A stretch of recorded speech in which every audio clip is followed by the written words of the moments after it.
Alright. Let's give this a shot.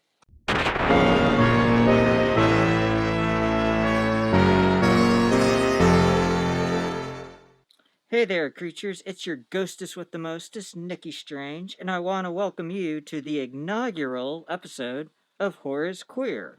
Inaugural, that's kind of a big word for let's just give this a shot. So you're probably wondering what the Horror is Queer podcast is, and what we're going to do is look at the horror genre and look at all the LGBTQ aspects that are within it. We're going to look at the creators, like writers and directors and producers, and then we're going to look at characters, all the different stories that get portrayed, and then also the people who are in it, like actors that need visibility within this genre, because we've done some research and this genre is inherently queer. The start of the modern version of horror came from a queer identified person.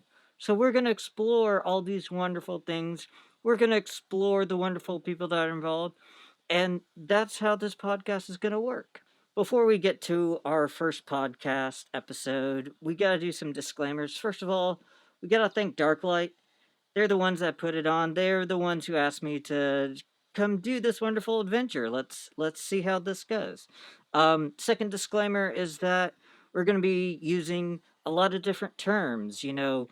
LGBTQ, but there's also QIA plus. There's going to be shortened versions of LGBT. Just please know that when we're talking about the community, we're talking about everybody. But we also want to make it very clear that any of the comments that are made, whether it's by me, by a guest, by anybody else, doesn't necessarily reflect Darklight, but also doesn't necessarily reflect each lived experience. Just because one trans person on the show or a gay person on the show says something doesn't necessarily mean it reflects everybody who happens to be that way, because every experience is individual. Every experience is beautiful. Every experience is wonderful, and they all should be celebrated. So just know that if you hear something, if you get educated on something, know that it's not applicable to everybody. There's always going to be some form of an asterisk on any statement, but know that we're here celebrating everybody, supporting everybody, and we're here to really lift up such a wonderful community. One other thing right before we start our episode is to remember to support our sponsor, Darklight Clothing. They've been so awesome into giving us this opportunity to bring me on to do this with you guys. So definitely check out all their stuff. We're going to have our social medias below, but you can check them out on Instagram at Darklight Clothes, Twitter, Darklight Clothing, Facebook, Darklight Clothing. Check out the YouTube page for Darklight Clothing, which is going to house all the video versions of this podcast. They got some pretty rad shirts. They got stuff from Disney and horror to wrestling to LGBTQ. I'm wearing their In Trans Genocide shirt right now. The shirt that I'm wearing during the interview is this really rad Keep Bigotry Out of Horror. Says no transphobia, racism, sexism, ableism. It's just a really rad shirt. Um, so go check out that. Also, we will have all the social media links below in the show notes. Give a like, a subscribe, a 5-star rating, comment below your thoughts on the movie, how we're doing, what you like, what you didn't like, so we can deliver something that you will love. Okay, let's address the pachyderm in the room right now. I know you're all thinking, hey, Nikki, what's with the mask? Well, the name's Nikki Strange. I gotta live up to it. So, wearing a mask. And the mask is gonna evolve over time. It's gonna get different. It's gonna get weird. Or maybe not. Who knows? It'll be a wonderful journey for all of us. But anyway, let's keep going. So let's get started with our first episode. We're going to be exploring the Ed Wood movie, Glenn or Glenda. It explores gender expression within a very peculiar time. Marian Gonzalez is our guest for this episode, so let's get to it. Hey there, creatures. It's your ghostess with the mostest, Nikki Strange, and we're doing our initial podcast episode of Horrors Queer. Today, we are looking at the movie by Ed Wood called Glen or Glenda, and we've got a very awesome guest today, Miss Marian Gonzalez. How you Hello, doing? hello. Hello, So hello. Doing fantastic. fantastic, wonderful. So I personally know her as a fellow wrestling fan. We've been to a lot of the same wrestling shows, including Wrestling Pro Wrestling, which is a wonderful comedy wrestling show that's put on. Totally out there, bizarre. Check it out. We also uh, are friends via arm wrestling as Hmm. well. You have a mighty character named Mighty Zarkoza, the true princess of Mars. Hmm. So that character is part of this really cool organization called LA Ladies Arm Wrestling, correct? And it does a lot of Hmm. fundraising and really Hmm. good Yeah, deeds I mean out into the world. specifically that's all we do. The door money goes to like a local nonprofit that we partner with that does stuff like teach kids art or give queer teenagers haircuts so they can and help them with a career training. Um, Uh, Project Q being one of the ones that we like to really especially partner with a lot. They're That's awesome. it's pretty good. That's awesome. See, it's always about doing good in the world, right? Hmm. Cool.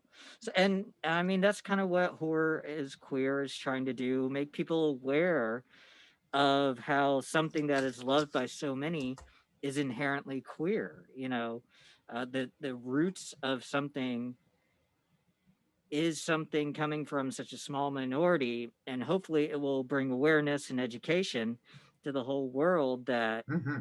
may not necessarily agree or understand with queer culture. Um, that we brought this to you as queer people, and should be another reason to be okay with our existence and let us have equal rights and all these Yeah, things. So, and we've um, been here from the beginning.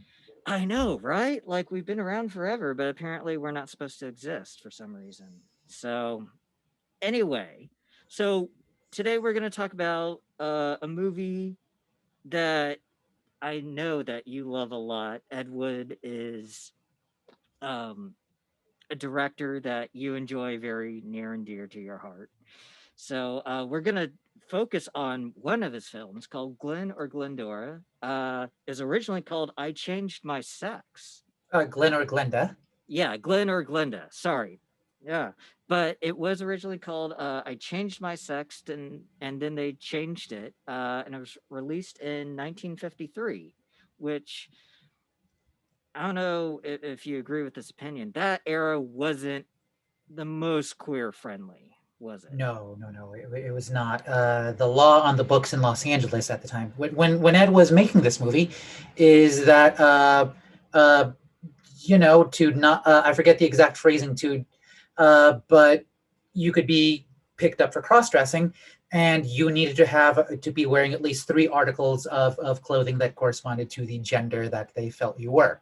Wow, that's Yeah. insane. And So very likely in all those and in all those shots we see Ed walking down Santa Monica Boulevard in Hollywood, he probably had to wear like boxers under there or I mean yeah. and all those definitions are so arbitrary and dependent upon that actual police officer and Hmm. what they want to view as their definition of masculinity versus their definition of femininity. So something that maybe most people would consider as masculine could have been in that particular police officer's point of view at the time of the arrest could have been warped and said, "Oh, that's a woman's piece of Yeah. clothing," and then get him arrested. It's so interesting. And on top of that, there was also all these different cultural um, viewpoints, and it's very interesting because, like, yes, you have the 1950s, which is very like be a good member of society and be upstanding and put on this particular presentation of what a good member of society is going to be. But also, and then there's the religious undertone with Christianity being the driving force of religion in the US at the time. But then you have this interesting juxtaposition, um, where around 1952, a year before this movie came out, Christine Jorgensen kind of becomes this entertainment celebrity. And Christine Jorgensen was this former soldier who decided to transition physically into the woman that she is. So she went over to, was it Denmark? If I'm Sweden. Sweden. She went over to Sweden and got what at the time, which was called sexual reassignment surgery, or what we call gender confirmation surgery now, Mhm. or gender affirmation surgery. Um, and she went over there, hormones and surgery, and came back the woman that she truly was. Mhm. And society was just crazy about her. Can you tell us more about how society responded to her and whatnot? Sure. Yeah. I mean, like you mentioned, she was a celebrity. I mean, the moment she got off the plane in New York, I think it was, she was immediately mobbed by the press because they knew that she was coming. So then, as now, most of the questions that she got were not about, well, what the hell is gender? How are you expressing it? How did you know this? It's all about, so your genitals. Please tell us Yes. about those. And Yes. this is something that she would get questioned on for the rest of her life. You because you see her on talk shows going into the 70s in color, and just the poise and the grace with which she weathers all this. She just, as you look at her face and her eyes, you realize, I would rather not talk about this. I Hmm. would rather not be asked about my genitals over and over again, but just handling all of it with a lot with so much just grace and a lot of undeserved kindness. Yeah. Uh, yeah, I don't know much about Christine Jorgensen outside of those interviews, Hmm. but just the impression that you get is that she was probably a pretty cool person. She definitely came off that way. Yeah. It seemed like she was very interested in entertainment. And when she came over, Hmm. you were right. She was mobbed by the press, not only just for all the horrible questions about her genitals and the surgeries and the whole transitioning process, Yeah, but it was so new at the time. which was Yeah. so taboo, but it also was this kind of a slingshot into the entertainment field. A lot of people Hmm. compared her to being on the same level of entertainment celebrity as Marilyn Monroe at that time. Hmm. There's And yeah, she was questions. gorgeous. Yeah, absolutely. She was absolutely gorgeous and very uh, in alignment with the Western presentation and beauty definitions for women at the time. And so there's all these questions of like, are you going to go into film or TV or movies? And she ended up in kind of a cabaret stage show type situation.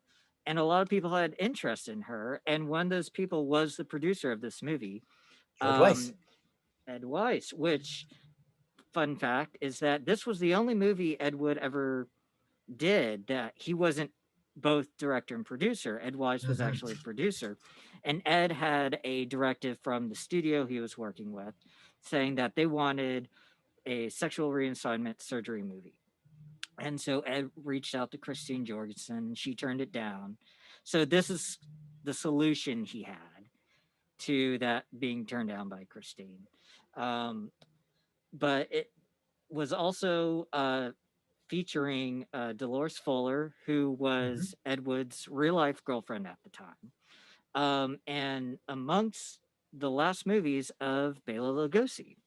And for Hmm. those who don't know who Bela Lugosi is, he was, in my opinion, the preeminent version and actor who portrayed Dracula.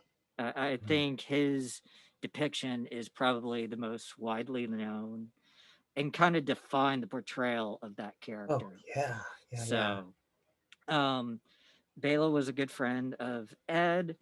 They became friends kind of towards the start of the decline of Bela's career. Unfortunately, he was typecast. Um, because of his voice, his problems with the English language. He kind of got typecast and known for his facial expressions he did, um, and other challenges around that. So when he was having a hard time finding work and stuff like that, Ed Wood was all like, "Hey, come be in my movies." So they Yeah, became friends, and this is amongst some of the last ones. Some of the more controversial things around it certainly one was of the that. most confusing roles he's ever had. But what's really interesting is, during this time of Bela's life, um, he was suffering from a lot of physical ailments, so he kind of had a drug issue, which also Ed Wood was having drug and alcohol issues at the time. Hmm. There's debate around the amount of money that Bela is compensated with. Some people said 5,000, some people said 1,000, which around that time, if you're not adjusting for inflation, wasn't really that great. And even some people kind of, I don't know if I can fully agree with this or not, but some people kind of feel like Bela was being taken advantage of. Most You notably, know, Bela Jr. absolutely, yeah. It definitely the legacy and things around Bela's estate and stuff like that, and how that connected with his kids definitely was complicated. But as the title sequence opens for this movie, it says Bela Lugosi in Yeah. Glen or Glenda, and it's like it almost feels like, and I don't know if this was Ed or Weiss or the studio or what, but it definitely seems like they use Bela's name as drawing power to this movie. And, Hmm. I don't know, that seems a little controversial whether or not that's true or not. If Ed was taking advantage of Bela's notoriety and fame as a way to elevate. But Ed also was a very extremely talented and creative person who broke a lot of barriers in terms of not only story and queer representation, but Hmm. also film construction and story presentation and the tabooness and expanding the sci-fi genre as a whole. Definitely kind of elevated himself that way.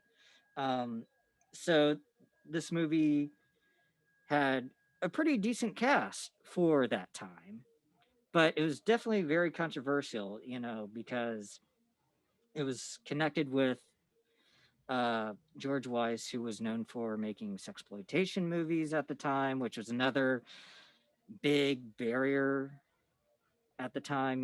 They were Yeah. known as Z movies, I believe, or Z Yeah, rated yeah, movies. yeah. George Weiss was hoping for something like a faster Pussycat Kill or something like that, Hmm. and he got Glen or Glenda instead. Yeah. And it's really interesting to have this cast and this team create something that at the time was so taboo that it only got selected release. It got released in the US, it got released in France and Belgium and Argentina, and even for a brief period of time, the Republic of China. um Oh wow. with yeah, it was 1982, so it was a little bit different ruling class at the time, different Yeah. mindset compared to like modern day China and the daily evolving definitions of their politics these days. It didn't last very long, but all these different regions had variations upon the titles, with different translations and things like that. But what's interesting was that in the UK, it got blocked. It wasn't allowed to be shown Hmm. there because of their standards. And this was a topic within the uh, sexual or homosexual world that was blocked from mainstream society by the UK government. So unfortunately, it did try to get there, but didn't make it. But it's really interesting because like you have this society that is so, I would have to say, morally, spiritually, socially conservative, you have this movie that's coming out talking about a taboo topic that's we'll get more into in a second, talking about the normalcy around what this movie is about, and kind of acts as a plea to society saying, hey, stop fearing it, stop demonizing it, and stuff Yeah. like that. But as this is happening, you've got the celebrity status of Christine Jorgensen. So it's like society and entertainment and the world just kind of can't make up its mind. Like, okay, are you okay with Christine for one reason, but not everybody else in another? Yeah, it's not fantastic because, of course, the reason, like you mentioned, the reason that she was so accepted is because, yeah, she was a gorgeous woman who fit into the traditional Western beauty standards for the time, Right. and that's why she was able to. Well, that's why she was probably why she was able to survive at all, and so while it's great that her book coming out did lead to some good stuff like just visibility, Mhm. also it led to some bad stuff like visibility, um, because people just knew because it was just focused so much again like the actual physical stuff, so that Mhm. that's how it would just be sensationalized. Just, hey, tell us more about your parts. We need to know about your parts. I don't understand why you would want to do that. So it's weird. It's weird because I don't want to do that to myself. Is so you're the freak. Freak, tell us about your life. Early on in my transition, Mhm. I misunderstood a lot of stuff about people who came out before me. Like Right. we often would have, the I would often have the impression that, oh, you're trans, you come out, what you do is, well, I don't want to make things difficult for myself or for my family, so I'm just going to disappear completely and go be somewhere else. Uh, Right. and hey, come to find out, with just like an amount of talking to anyone older than me or doing any amount of research, no, the thing is, doctors even up until like the 90s would say, hey, cool, we get that you're this way, but you're telling us that you're a woman that's attracted to women? No, no, no, no, no, no, no, no, no. You're just a man that likes women's clothes. That's not what's going to happen. If you really are a woman, if you really want to be a woman, sir, what that means is you need to get surgery to look like what we think a woman looks like today. And also, it means you need to just be into men. I'm sorry, but that's what it is. If you want these hormones and the surgery, that's what you're going to do. Yeah. And and it's great that Christine was able to get that for herself, because that's what she because looking that way and being and getting those surgeries were what she wanted. It's very, very good that she was able to get those. What it means, unfortunately, because of the visibility, is that unfortunately it ends up being understood that, oh, if you're trans, you need to have those. And it's I don't want to make it seem like she's responsible for this. She super isn't. It just means that people who observed her meant, well, Yeah. this is how it needs to be done. If you don't follow the Christine Jorgensen model, you're not actually a woman, are you? Yeah. I mean, you bring up a great point around the cis normativity of Hmm. it. I hope I'm pronouncing that right. Words are hard as I start a podcast. People fear what they don't fully Yeah, understand. And so when they get these little tidbits, and the downside to this visibility, a modern day comparison right now, unfortunately, is Caitlyn Jenner. She, by most trans people's description, is a horrible depiction of what it means to be trans. She has a lot of contradictory opinions. Um, uh, from what the rest of the trans community and the gender nonconformity community has. She also has certain privileges that most of the mm, community doesn't have and stuff like that.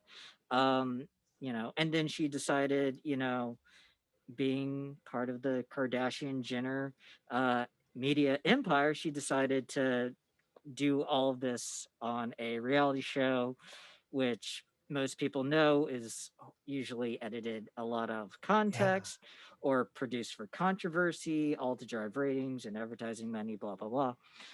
And who knows where that advertising money and stuff like that truly goes? Mhm. Does A&E or whoever produces I Am Kate, uh, where does their money go to? Do they donate to anti-LGBTQ, Yeah. politicians? Do they donate to other organizations that are hostile towards the person that's being represented on the screen? So you have that virtue stealing, you have that advantage being taken of, even by somebody who's complicit in it. But it creates, like you're saying, this visibility and quote unquote standard definition Yeah. of what it is to be this cis normative trans person, when that's not representative of Yeah. everybody. No, it's not good because instead of it being understood that that is one particular way that a trans person is being a trans person, it's understood that, oh, you guys are like that. And let us clarify, the things that we discuss here about LGBTQ topics are just our opinions. They're Oh, not for sure, for fully sure, for sure. representative of the entire community. What my story is or what your story is Hmm. doesn't necessarily depict anybody else's story or represent what's going on within any part of the LGBTQ community. And to even be a little bit more further on the disclosure, it's really the LGBTQIA Yeah. plus community. There's a lot of internal situations going on with erasure around, the QIA plus, which is queer, intersex, asexual, Agender. agender, aromantic, and then so much more beyond Yeah. with things like neo-pronouns, neo-romantic identities, and things like that. So please forgive us if we, for the sake of brevity, say things like LGBT, LGBTQ, LGBTQ plus. It's not that we're occluding any representation of the community. Hmm. It's for the sake of brevity because, again, we're doing a podcast, so Yeah. it's I'm it's yeah, a I'm just mouthful. some dope. I'm just some dope who can talk about itself. And when I yeah, like you said, I'm just like doing my best to like interpret things with the way that my brain does. Yeah, exactly. And And I can really only speak for myself. exactly. And even our interpretation of Glenn or Glenda um, is unique to us as well. Hmm. What we present may not be the full queer film theory deep Yeah. dive that a lot of people have. It We could read and interpret into something that other than somebody else may. So don't always take what we say as gospel, especially this person right here. Yeah, Definitely do definitely not. not this one. Definitely not Yeah, this one. okay. So both of us, we're no gospel from us here, but Mm-mm, we mm-mm. are trying to at least provide some kind of insight, hopefully increase awareness, maybe some education on things that are Yeah. actually our facts. Um, and to go back to the points that you're talking about, around the interestingness of cis normativity, and how that got applied to Christine and American society, having that juxtaposition, which in a way brings up, the erasure of the experiences of trans women of color, trans Hmm. people of color, Hmm. specifically, and the varying definitions, and that's really interesting because when you have a society that is so focused on the, how you were saying earlier, the quote unquote freak aspect, Yeah. you know American society, and to kind of shit talk on P.T. Barnum for a second, or circus Oh, fine, fine, fine. lifestyle, which is a interesting underlying connection to wrestling, like we were talking about earlier, because wrestling is inherently from the circus world. Hmm. Um, you know, that is how a lot of people from queer life survived, was by Yeah. being part of the circus sideshow. And P.T. Barnum and all the other circus people who had traveling sideshows went around and made money off of gawking at people who were quote unquote abnormal, even though they weren't really Mhm. abnormal, but because they didn't fit that current society's narrow boxed in definition of what normal was for them, Yeah. um, they got treated like that. And that, in my opinion, purported towards how Christine Jorgensen got, treated. And I think in a way, kind of sets a foundation for how Glenn or Glenda acts as this plea for Oh yeah. acceptance within normalcy and things like that. Yeah, I mean Um, that is not something that I caught on the first time I watched this movie in high school. right. I'd actually not seen it in about like a 15 years or so. And it didn't really catch on to that then. But yeah, a thing that really gets missed is how hard Ed is working to say no, no, no. The well, I'm going to use the term. Forgive me, I'm going to use the term that he would using that Ed was using at Hmm. the time. Uh, he's saying no, no. The transvestites, they're good people. They're fine. They're just like you and me. They're all different. Just let them live their lives, please. Let them live their lives. And that's a great point and a good thing for us to upon. Um, we've kind of already touched upon how this movie is connected to the LGBTQ community, but Ed's history and is that he was a cross-dresser, or Mhm. at the time what was known as a transvestite. And those terms have evolved over time. So we can kind of touch upon that for a second. Originally what was called transvestitism, which is the term that is used within this movie the entire time, is currently known as cross-dressing. And the general broad definition of cross-dressing is somebody who is inherently heterosexual that dresses as the opposing gender um, for pleasure. Some people try to say that it's purely a fetish. But the way Ed portrays it in this movie is it's more about comfort and more tied Yeah, to identity rather than the fetishism surrounding that, which there are people who yeah. have that cross-dressing component within their fetish or their kink play or whatever, which there's no shame around that.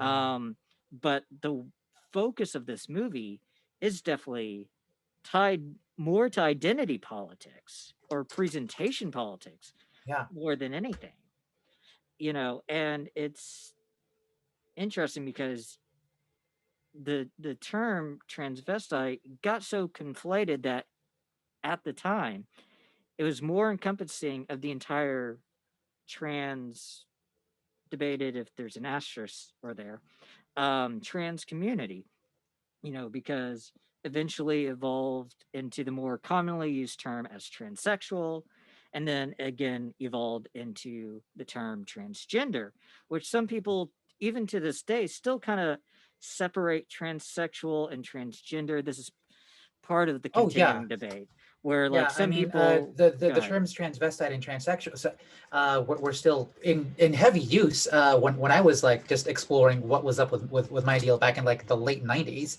Hmm. It was transvestite. Is that one me? Am I that one?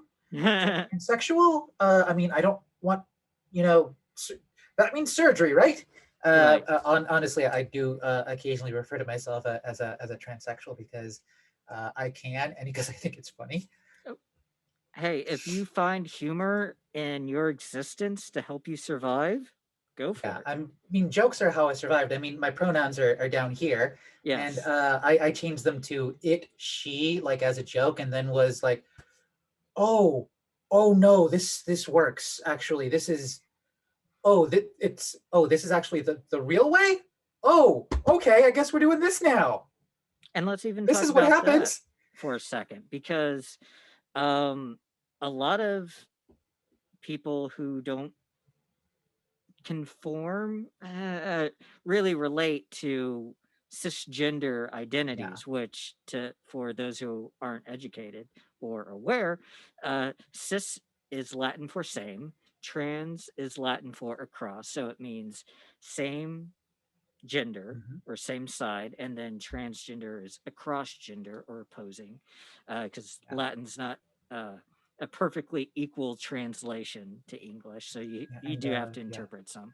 and for That's those keeping score, cis and trans have been used in mathematical notations and science descriptions since the I'm going to say the 19th century at least. Yeah, exactly. So Yeah. it's a lot of people who are criticizing queer culture, especially pronouns, which are becoming more and more of a talking point these days in the years 2020 and 2021. It's not something new that came out of nowhere. Ah. It's been around for hundreds of years. It's part of Latin, which is a source language. It's a Romance language, which English is a derivative of. Mhm. So it's not as new as you think, and that even becomes part of a talking point about the movie. But going back to pronouns for a second, um, you said your pronouns are it and she, Yeah. which is awesome if that's something that is comfortable for you. What's interesting is that within the queer community, a lot of people have different feelings about that word because that has been weaponized against a lot of, especially trans people, instead of as a way to invalidate their existence, as a way to invalidate their pronouns and things like that. So, as somebody who finds that word affirming, that identity and that pronoun affirming, how do you grapple with the challenges around people who are uncomfortable with with that pronoun, and also how do you, if you feel like talking about it for a second, how do you grapple when people try to use that word in a derogatory way towards you as a way to like invalidate your existence? Doesn't work. It It doesn't work. doesn't. Those powers have no effect on me. Just like how Yeah. we have been reclaiming the word queer for Yeah. probably the last decade or so. Yeah, like I changed it actually on my Twitter bio, and then it was I looked at it and it was like putting on the most comfortable pair of jeans. Like, oh yeah, this is right. And I have left the she in there because I realize I'm aware that some people are uncomfortable, and some Mhm. people are just going to forget. And it's for those, and it is in part. It's I she is you for me is for myself is used for very specific circumstances. Two of those circumstances being, oh, you forgot, or oh, you're uncomfortable. Mm. The thing, and what I also say to people is, to me, both of those are going to sound the same. Mhm. Um, and that's fine. You can still do that. Just if you forget and use she, it's still going to sound like you just don't want to. That's Right. fine, so long as you are at least recognizing who I am Right. and not trying to tell me who I'm not. Cool. But also, like, I mean, you've known me a little bit, and Mhm. I can't go like 3 seconds without saying some joke that I wrote, in the car like 5 months ago. Uh, I mean, that used to be a thing that I would say joke about before I came out was I don't have emotions, I have jokes, and Yeah. and that kind of continues in a way. And I have sort of poked at the idea a little bit of, hey, is maybe the reason that it feels so comfortable to me, is it because I think it's funny? I get that. Probably, I get that. probably. I Yeah, get it that. just brings an amazing sense of comfort.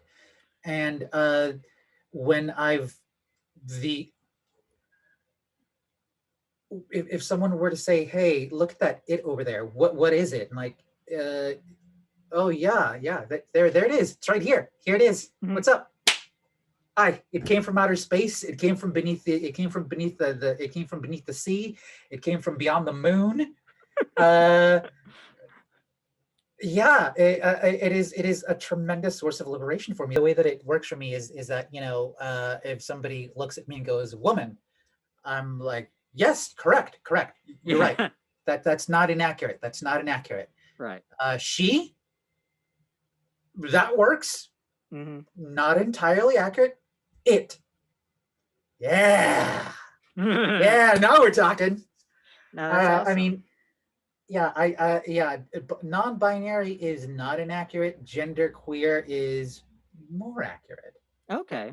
Yeah. Well, I mean, at the end of the day, it's about your Hmm. comfort and what's affirming to you and your identity. Yeah. Um, and Similarly, I'm not gonna call like a young person a queer if they don't like that. yeah, That c- that's yeah, that's not comfort for everyone. yeah, For myself, I find a lot of comfort and also just a lot of convenience in saying queer. I find a lot of convenience in just saying lesbian, where it would be more accurate to say that my attraction goes to people who do not identify as men.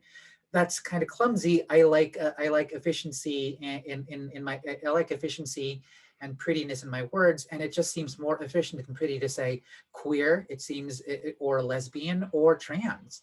hmm especially when Those you're work for me. trying to work on comedy. Yeah, Brevity works better in comedy. So I definitely empathize with that, and thank you for exploring that with us happy to. for a little bit because a lot of people first hear that and um get defensive or kind of recoil, just like, there's some hesitation around um, naming this podcast Horror is Queer because there Yeah, are a lot of people, um, especially who lived through the 70s and the 80s. The word queer was very weaponized, even to still to this day. The intensity around it has dissipated a lot because we as a community have reclaimed that word a lot more, but there is a convenience and brevity and saying the word queer because it's very all encompassing. It's kind of an umbrella term. And it's, I don't know, it's a little adversarial. And like, oh yeah, you called us this? It's our word now. We yeah, have taken it back in your face. But, it's great to explore that language for a second yeah, because like that language was so interesting within the movie because like you heard all these different identities being discussed and having kind of one specific presentation of a thing being done in this movie, and I'm sure it kind of has the same effect as like I Am Kate or any other time there's a queer person within media. It's created again the standard of a definition of how a queer person should be. And I feel like that was one of the challenges around Glenn or Glenda was that it did present not completely because this movie talks about three different people briefly, but it only presents very narrow definitions of what it is to be somebody of a different gender identity compared to what society believes is gender identity. And another thing around it too is older language and the focus on the necessity for a medical transition yeah, for somebody to identify as trans or gender nonconforming or non-binary. There's a lot of focus on the surgeries, kind of going back to the constant questioning of, what's going on with your genitals? What did you do to it? What did the doctors do to it? And all that stuff. They talk about it and they call it sexual reassignment surgery, mhm, which within the last couple of years is now an older term.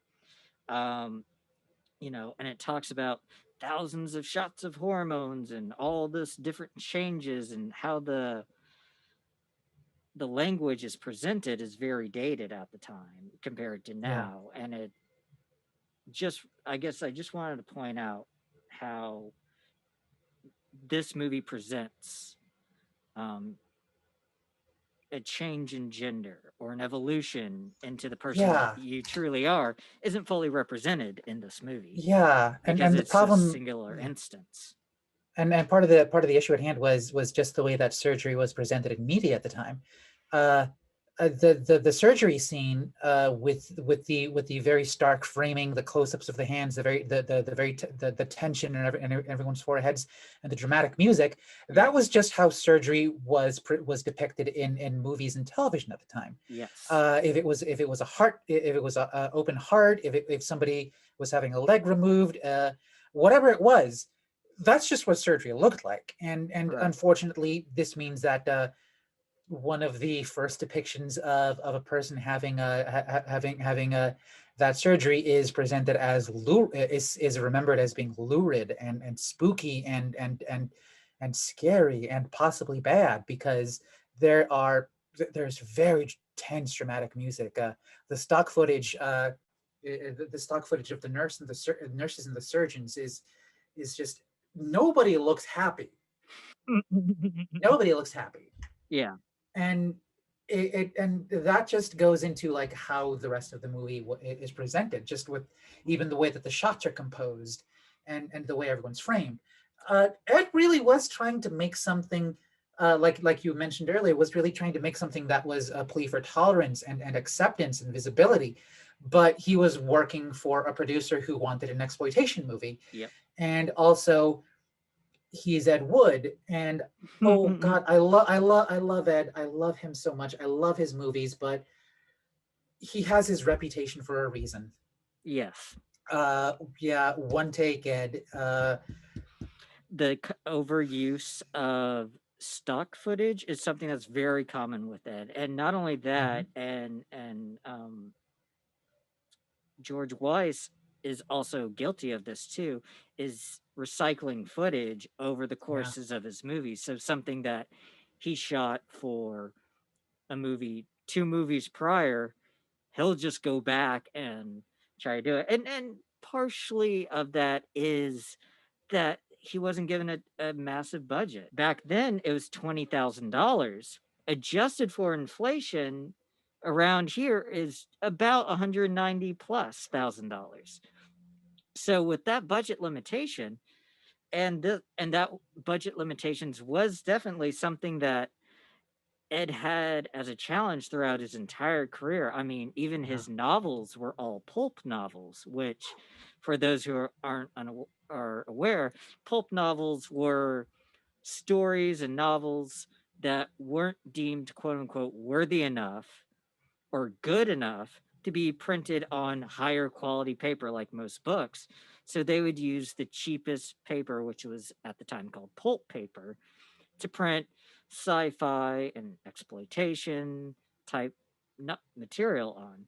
So he always had this challenge around it. yeah, And yeah, you're right. One Take Ed is something that it was known about. It was sometimes great, sometimes it really backfired. yeah. Yeah. This is not that movie though. This is No. Glen or Glenda, which is n- probably not one of his best movies. It is because it's the least coherent, and which is kind of saying a lot. So let's definitely go and explore Okay. the movie because we've kind of given a huge preface on a lot of these things, and we've touched talking points that we're going to address later, kind of Mhm. earlier on, which is great because that helps people come in with a little bit more of an informed mindset. So the movie starts out with Bela Lugosi as this what we assume is a scientist, but he Yeah, acts he's as credited as such. he's credited as the scientist.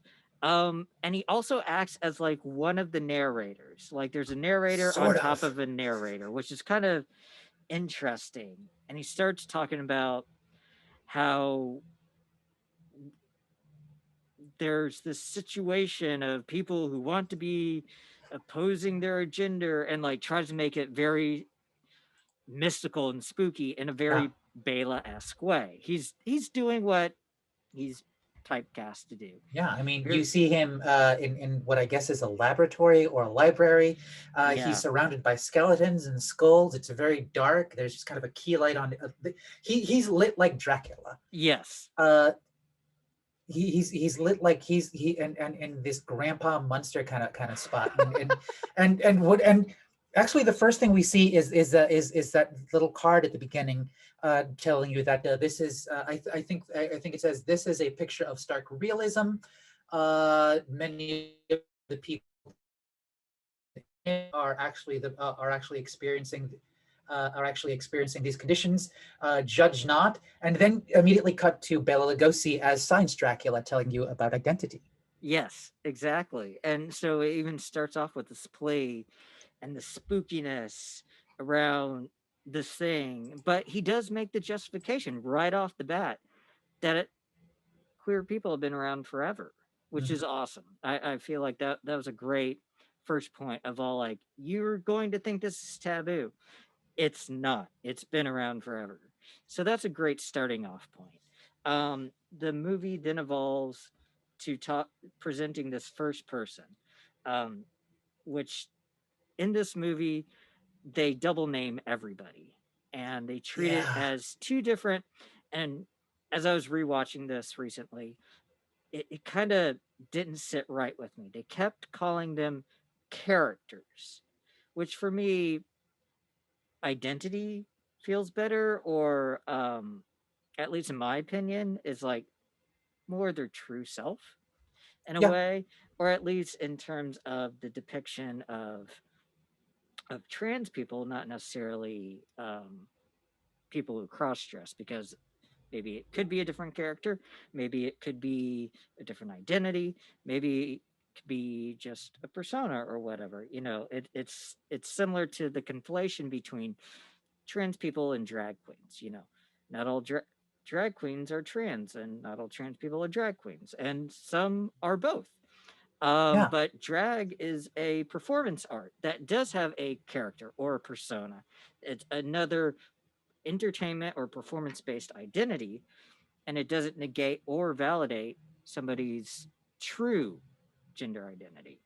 yeah. So, but this character that we first see is named Patrick or and Patricia. Yeah. And unfortunately, um, Patricia has committed suicide. She's been arrested based upon the laws that we talked about earlier. Um, and leading Four up, times by this point, I think she I says. think it was fourth, and she already knew that more was imminent. She knew that it was something that she was not able to stop doing.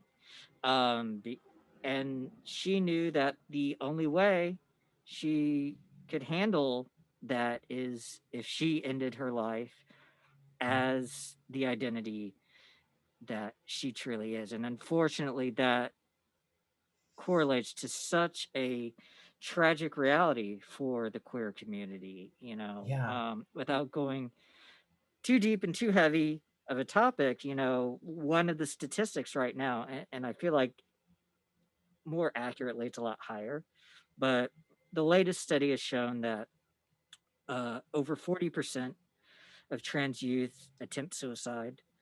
Um, I definitely feel like that's a lot higher with how yeah, society treats us, how families um, accept and treat us as the queer community and things like that. But it is this beginning with this shocking realization um, of a true reality. And I believe that Ed's trying to convey the seriousness of this situation.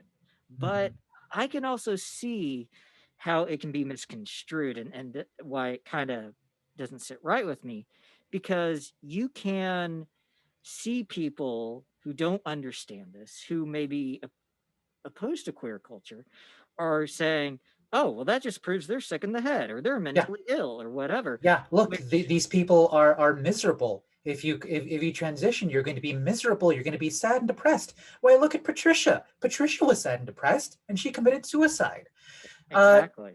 like I said, Ed was trying to create something positive, but depictions like this end up contributing to a lot of negative portrayals. So and how people like us understood, because you still talk even today. You still talk to somebody who's not as accepting, and that is how they understand us.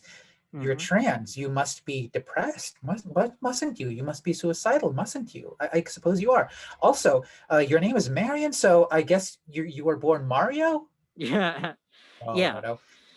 Everybody, and I mean that's not unique to just the trans experience. You know, everybody of a queer identity who has somebody in their life that's opposing to the queerness can have those experiences of like, Yeah. you know, I know somebody who came out and they had a family member that said like, I don't have necessarily have an issue with you being queer. I have an issue with that your life is now going to be Oh, harder. And that's equally as crushing at times to some people. yeah. Everybody With little experiences understanding responses. of what would make it harder. Yes, your life is going to be harder. Hey, why? Why is it because lack of family acceptance, lack of social acceptance? Because legally it's easier to fire you if you're queer of some kind. Yeah, I wonder. I wonder why we're kind of miserable sometimes. Yeah, exactly. It's and that could have been a moment of empathy of like, I'm Yeah, sorry, I'm going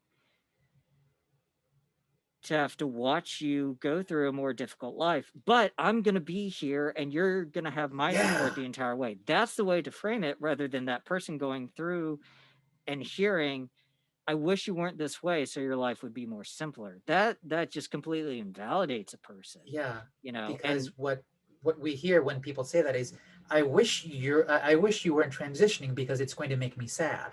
yeah, or gay or whatever other identity somebody has because like it's one of those things where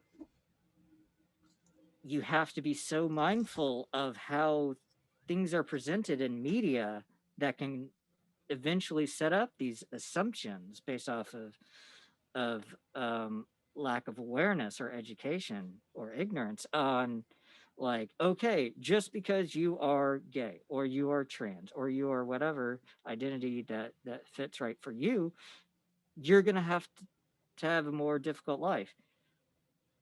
That's not 100% true, not always, but Yeah, to wish upon somebody that they weren't who they truly are to avoid that treatment by society or their family or whoever's going to treat them unfairly, that can be crushing to a person. And I yeah, feel like that was could potentially be a misstep done at the right at the beginning of this movie because that's the first depiction and presentation um outside of the trailers, which the trailers were hyper sensationalized and yeah.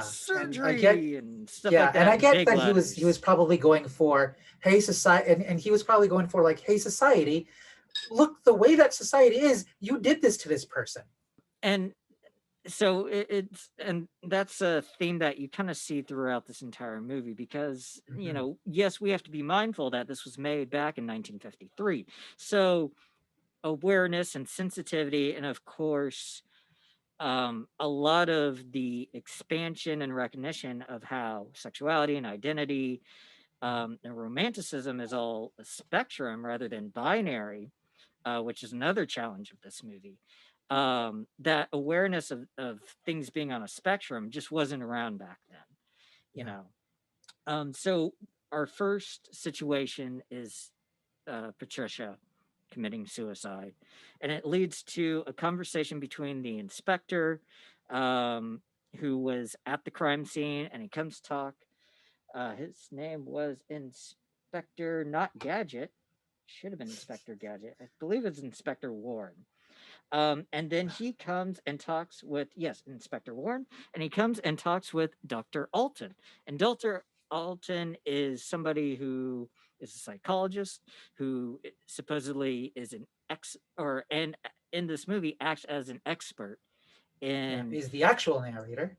and acts as the actual narrator. So like it creates this weird like, okay, Bela, you're gonna be the ominous scientist, Yeah, narrator, mystical knowledgeable guy, and then there's gonna be the science knowledgeable guy. It's a very weird hierarchy.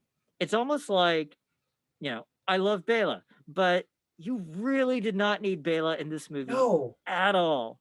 no, And no, that and no. I feel like that's why it kind of justifies my opinion on the possibility that like Ed or Weiss or the studio was kind of using Bela for name awareness and trying to use that as a box office draw to try to Yeah, which recoup of the course, twenty if you've thousand got Bela dollars. Lugosi, why not?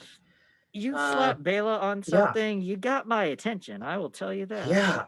That's that's Bela Lugosi, y'all. Yeah, We gotta see what that guy's doing. exactly. Like if I can't see the eyes, then like I'm gonna be bummed out. Which he does do in this movie. Oh, so Um, well. God, I mean, this movie is what it is, but unfortunately, Bela is sadly not remembered for being an exceptional performer. The yes, material he's given, he really does elevate, but also he's yes, elevating poor material in a terrible movie. So yes. That just you know what? does. He can only do so much. Yeah, if you get handed a bad script, all you can do is try to make it Yeah. suck less. And that's unfortunately what Bela kind of got given here as his part kind of just didn't fit in right. But Dr. Alton's part does a great job because he does act Hmm. as a narrator and kind of explains with Patricia's situation that it was society's responsibility or society's Hmm. response to her situation and he without fully understanding her just kind of said okay transvestite or cross-dresser uh Yeah. for we'll be fluid between the words they use and modern terms but then he goes and tries to help educate the inspector um, on a broader situation, and it brings up uh, Glenn, who is also known as Glenda, which is Ed Wood, but he bills himself as Danny Daniels, I believe, is the name. Daniel Davis, I think. Yeah. Daniel Davis, Danny. thank you. Yeah. Uh, and so um, and oddly enough, he's not credited in the beginning of the film, but at the end of the film, and it has like mid billing, So props to him on that humility. But it starts telling the story about Glenn or Glenda, who is living the life of a transvestite or a crossdresser, somebody Hmm. who prefers to in their leisure time, wear women's clothing or under their more masculine presenting clothes on the outside have something more feminine as intimate wear or underwear or whatever. Yeah, and in fact, Dr. Alton is that's how he starts, just by saying, just by trying to make the situation sympathetic, is just painting it as, hey, a man comes home from a hard day's work, and you expect him to relax in leather shoes and heavy wool pants and a coarse, heavy shirt. Hey, what do women get to wear? Stuff that's comfortable and frilly and soft? You're gonna blame a working man for seeking comfort after a hard day's work of being a working man? Well, no, that's just what Glenn. I mean, that's what Glenn's doing. He's just trying to live his life. Exactly. It's Yeah, but it's this very interesting situation of all like yeah. because it's trying to mess with the definition of masculinity at the time because the definition of masculinity was you're a man even through sleep. Mhm. You slept like a man, you dress like a man, you act like a man. Man. Which, Um, of course, that kind of goes into, well, certainly how I experience my dysphoria, which is like, even if I'm asleep, I'm a man. This sucks. I hate this. I don't know why I hate this, but that being seen and looked at as like male, this is bad, and I hate it. yeah, and it brings it brings up an interesting point that happens later on in the movie that we'll talk about in a minute, but like the dream sequence that happens and Oh how boy. you grapple within your dreams, at least depicted in this movie, of the battle between gender and the battle between of who you think you're supposed to be and the joys of subconscious thought which can be riddled with fantasy and Hmm. reality truth and fears and stuff like and it creates Just more all the shit confusion society does to you. absolutely But what I find, and so it's great that he's trying to say everybody deserves comfort, which is Yeah. 100% true. What I found humorous, especially during the modern day discourse, is how many people who wear more feminine clothing complain about things not having pockets or fake pockets. How many times do you wear a dress with a pocket and everyone's like, "Oh, that's such a cool dress." And the first immediate response is, "Thanks, it's got Thanks, it pockets." has pockets. Exactly. Or how many people will put on, women's pants, quote unquote, and then there's no real pockets, or there's a pocket that can hold maybe a chapstick, if that. So your phone's Yeah. falling out and all that. So it's really interesting to see the discourse around this kind of evolve in comparison from 1953, which is all like men's clothing sucks. It's bad textured materials and it's not comfortable. And women's clothing is so wonderful, blah, blah, blah, blah. And now it's all like, yes, that's true, but women's clothing is also made to be uncomfortable because there's inconsistent sizing, the pocket situation, material durabilities. Like there's so many downsides to it as well. Like Just the way this, brassieres are built too. oh yeah, with underwire and clasps and things like that. Or even the necessity. There's the debate around the necessity for them to even be worn. Um, so it's a really interesting way to see that presented. And then he kind of evolves into the mental struggle that he goes through with of Glenn being engaged to Barbara, his fiance, which is his real life girlfriend at the time. And this thing going on with Ed and, you know, Dolores is which is Barbara's real name, um, plays into the real life. Ed so wanted to marry Dolores, Yeah. and she wouldn't do it because he was cross dressing, Yeah. and They broke up eventually, shortly after the release of this movie. exactly. And she was supposed to have a bigger part in his next film, but because of the breakup, he wrote her down to a cameo, and it was, Mhm. as a kind of like a screw you type situation. But Which, you know what? Fair. Fair. no, everybody wants to handle their business their own way and stuff like that. Some people joke about, don't shit where you eat or dip your pen in the company ink, Yeah.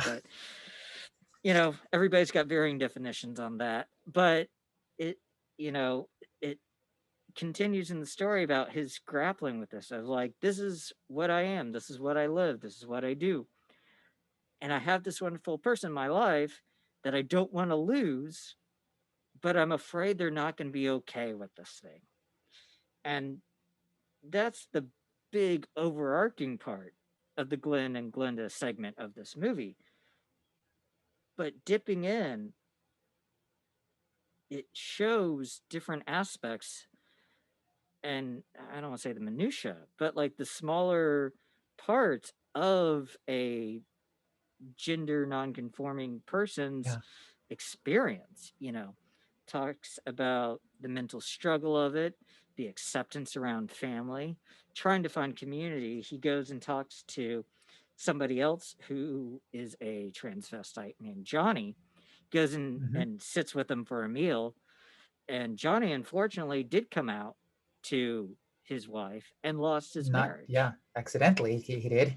Yeah, he accidentally came out or got found out, which is part of some, queer people's realities where like they lose the power or the opportunity to speak their truth.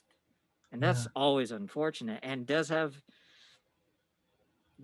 negative repercussions. And in Johnny's case in the story, lost his marriage. So you see this important part, and I wish personally they explored it a little bit more, or Yeah.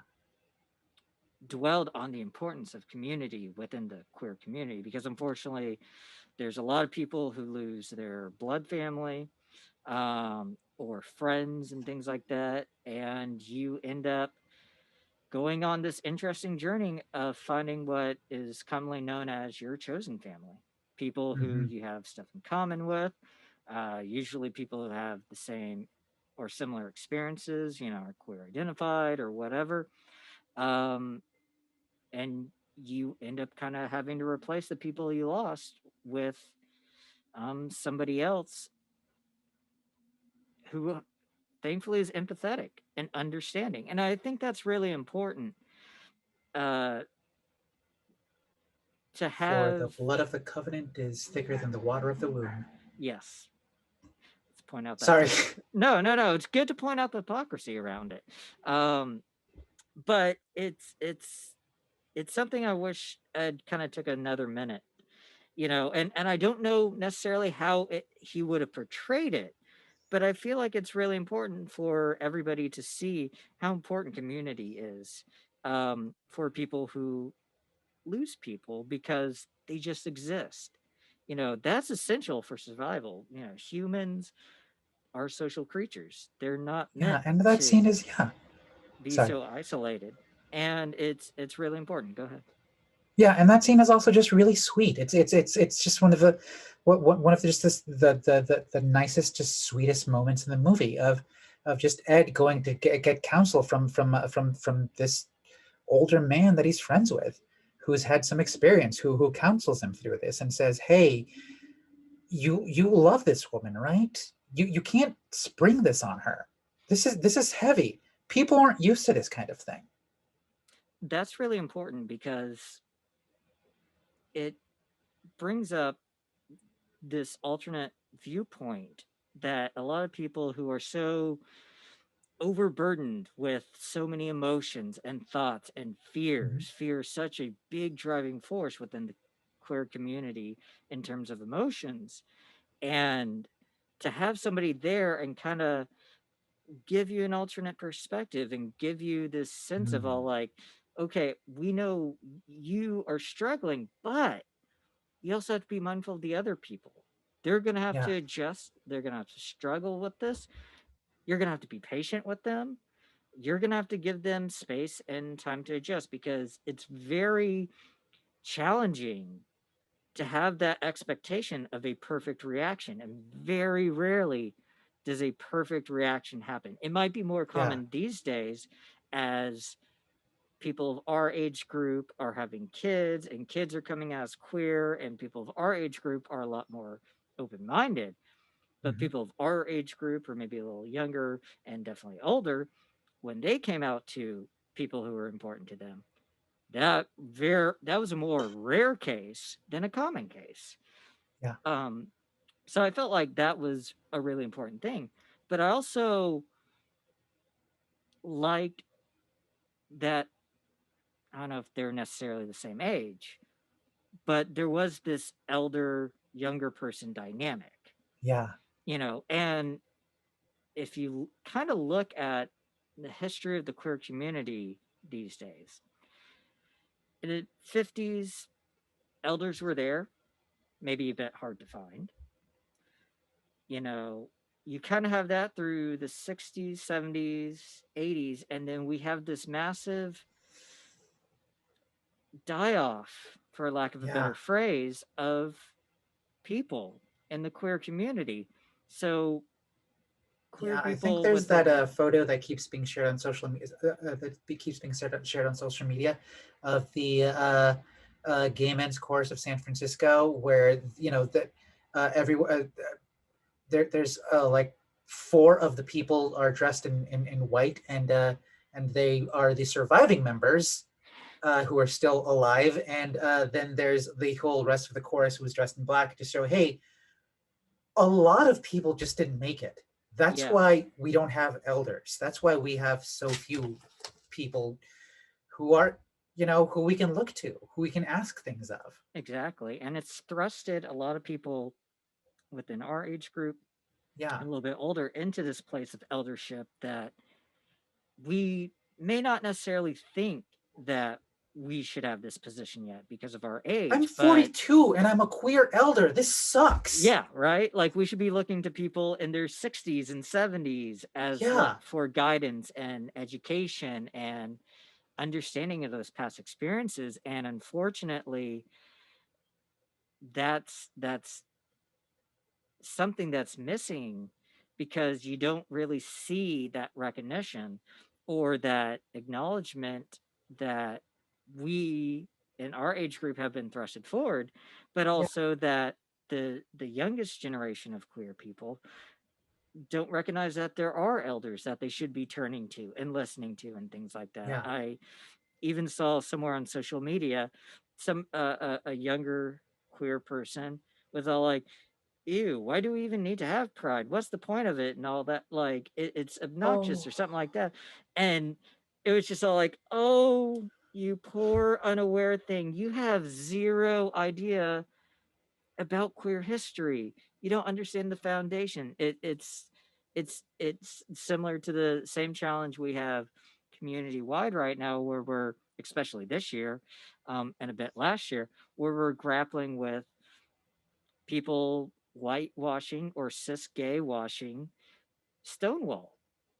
It's like Stonewall was done by trans women of color. Sylvia Rivera, a Latinx person, if I'm remembering correctly, and Marsha P. Mhm. Johnson, a black woman of trans woman of color, who were also sex workers and used their sex work money to feed and house other people within the community.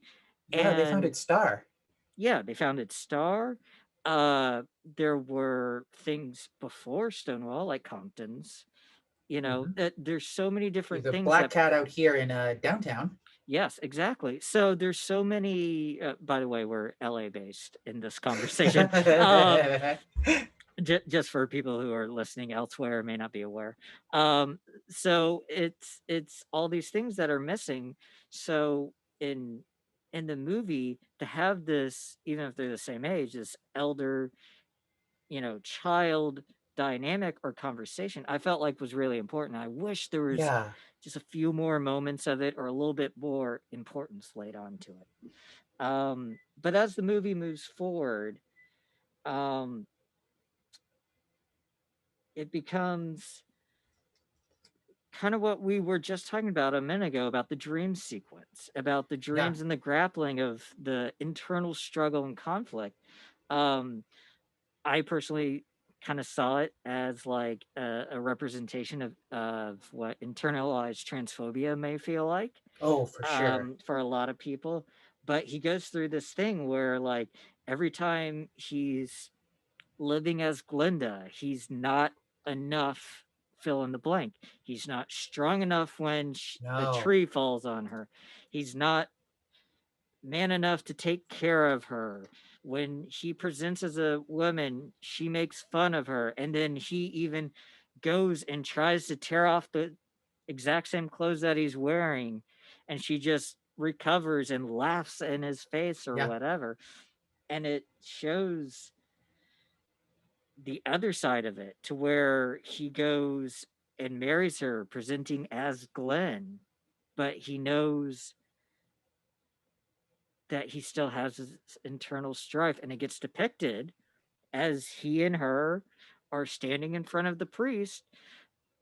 The devil appears, which I find some people have interpreted as like a symbol that the marriage is doomed, quote unquote, from the Yeah. start before it even happened. I read into it personally as kind of a comment on religion. Back in the 1950s, Christianity was the hyper dominating religion and dictated most of American life in all aspects. A lot So, more than now. yeah, yeah, definitely. I mean, like, the rise in people outside of Christianity has risen. We're seeing a lot more extremism from a lot of Christians these days, which has been driving a lot of um, anti-LGBTQ hate, and especially Mhm. in legislation. If you're looking at, America Defending Families and ALEC and all those, you know, political lobby organizations that are creating fill in the blank type templates for anti-LGBTQ trans legislation, mostly focusing on trans youth in sports at the moment and education. Um, So we're unfortunately seeing that right now. But back then, like, these things were associated with being evil or the devil or demonic or whatever. And so Ed has this very unique looking guy. I don't know if the parts of his hair was a wig or not, but it looked like a bald guy with like two mohawks with the hair like Yeah, spiked up. And really, honestly, just a fantastic Satan. That guy yeah, looks really cool. he And it was he's having the time of his life. The devil is having a great time at this wedding. Just because the time he shows up, he's just his eyes get so big, and he just starts smiling, and it's like and it's like he's watching, and yeah, I mean the way that I took it is that, oh, you're doomed, yeah. good, Yeah. Well, but but yeah, yeah. that's coming from an alternate mindset of a like kind of a yay, yay demonism and Satanism and atheism type thing, like yay the quote unquote villain, even though it's not really a villain. Yeah, Um, so yeah, but you're totally right. He does look like he's having the time of his life. yeah. And in that contrarian Christian view, seeing the devil so happy and rubbing his hands and with this huge smile, missing a tooth, but huge smile, um, to intensify this look of Satan. I feel like that kind of, if you're somebody has a contrarian view to queer life, watching that back then, that could have been terrifying. Oh yeah. That could have been like making somebody freak out. Because Yeah, those I types mean, of the way it's things. depicted, it's not going to read as, oh, this person is having an internal struggle. It's going to be read as, oh, those trans, they're demonic, like you Yeah, said. the I mean, devil's even getting like his a, way. yeah, I mean, even when the doctor narrator is trying to be sympathetic, he can't he even can't get away from the whole stereotype of this deceptive trans women. Yes. When there's the vignette between a young man lighting up a cigarette by a street lamp, and an older man comes and asks for a light, and just kind of lingers on his hand there a little bit, and the doctor explains that, yeah, there are a lot of homosexual men who will dress in women's clothing to attract other men, and oof, oof, we sure haven't gotten away from that, have we? That fear of that some people have of us, like, no, no, no, no, no, we're just trying to live, but does also follow that up with a, no, these transvestites have no interest in being with men. They just don't want to be seen as men, Exactly. And which I feel like clumsy, very clumsy in its way, but gets some kind of point across. yes, I mean it's very true. Yes, and it is clumsy because I mean in today's understanding, trans people can be anywhere on the sexual identification spectrum. They can be attracted to any and all genders. Yeah. There should be no stigma around it. But back then, because everything was so binary, it was this, okay, in the hierarchy of bad things, quote unquote, in their mindset back then, is okay, two men having anal sex is the worst thing ever. Sodomy, it's written in the Mhm. Bible, is evil, blah, blah, blah. Let's try to make transvestites a little less evil than them by saying, well, okay, yeah, they dress like women, but at least they don't engage in sex with Yeah. men. So, like, hey, society, maybe transvestites aren't the worst thing, which, again, like you're saying, Thanks. yeah, to a lot of the trans people are like, I guess, but like at the same time, that further demonizes cis gay men, which is fucked up. And it's, and it further enforces, like I was saying, the hierarchy of degrees of evilness, which, in my opinion, these days, trans women would be seen at the bottom of that hierarchy Mhm. because conservative society has lost so many things as LGBTQ rights have expanded and gained and normalcy has been more accepted. Trans women sit at the bottom.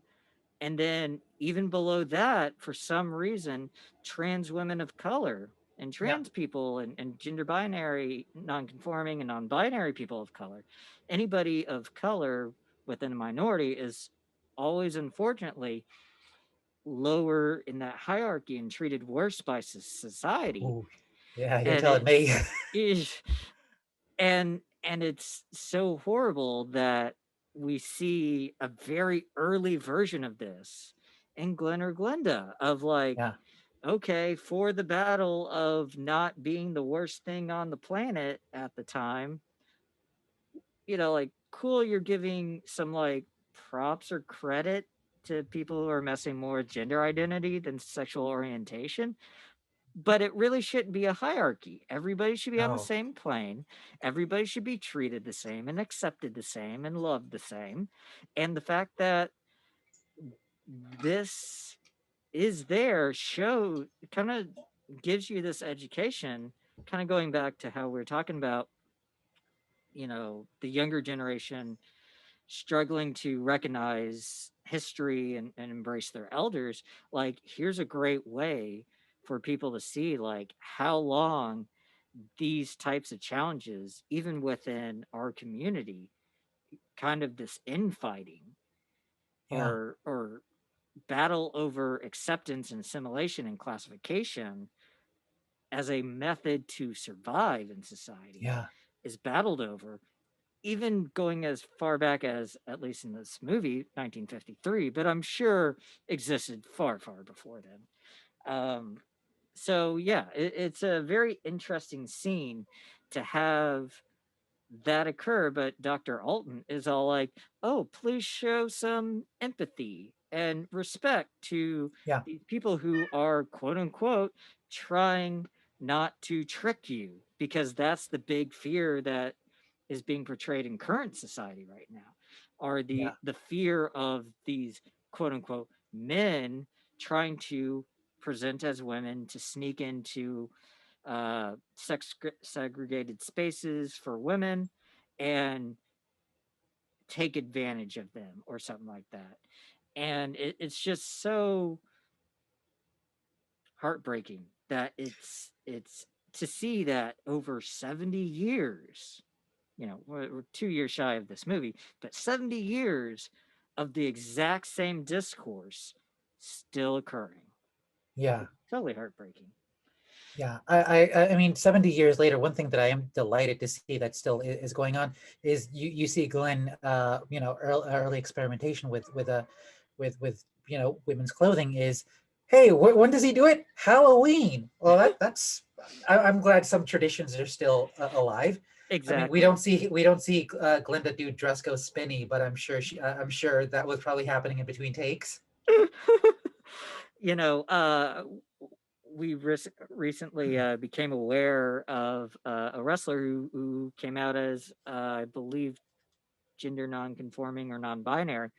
Oh yeah. Um, and they're showing their past pictures of them presenting themselves as female. And like a lot of them were all like, Wow. oh, I totally had the opportunity to explore my gender during Halloween, and I never took advantage of that. Like, I did Oh, this all honey. in hiding and in secret and things like that. And it's like, oh, bummer. Like, there was a unique opportunity for you to be safe, for you to have a chance to explore without judgment, and you missed that opportunity. Correlating that back to Glenn or Glenda, you really see in those situations, because maybe in 1953 or the 50s, there could have been some leniency with exploring gender during Halloween. Maybe not as much as it is to these days, or since like the 80s when being queer was a lot more of a broad thing. But like, it really shows this depiction of the hiding and the fear and the closetedness and Mhm.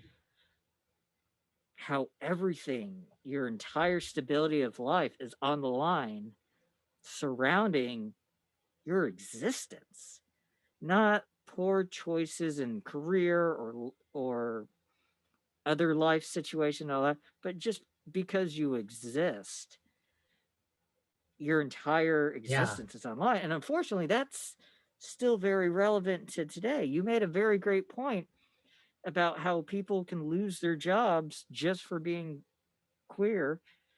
Yeah. And there's laws like that still legal in certain states today. I think it's like 18 states still, mostly in the Midwest and South.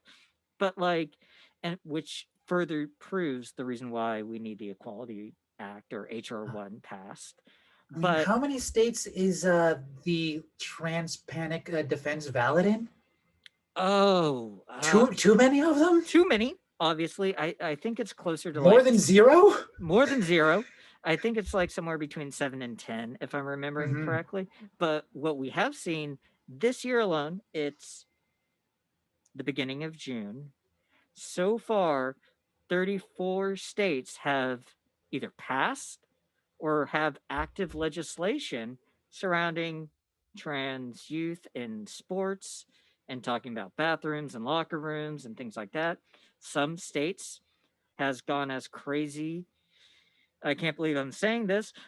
One state, I don't know if this part got passed and signed, but was part of the proposed legislation of genital inspections of youth, which is like a whole can of worms.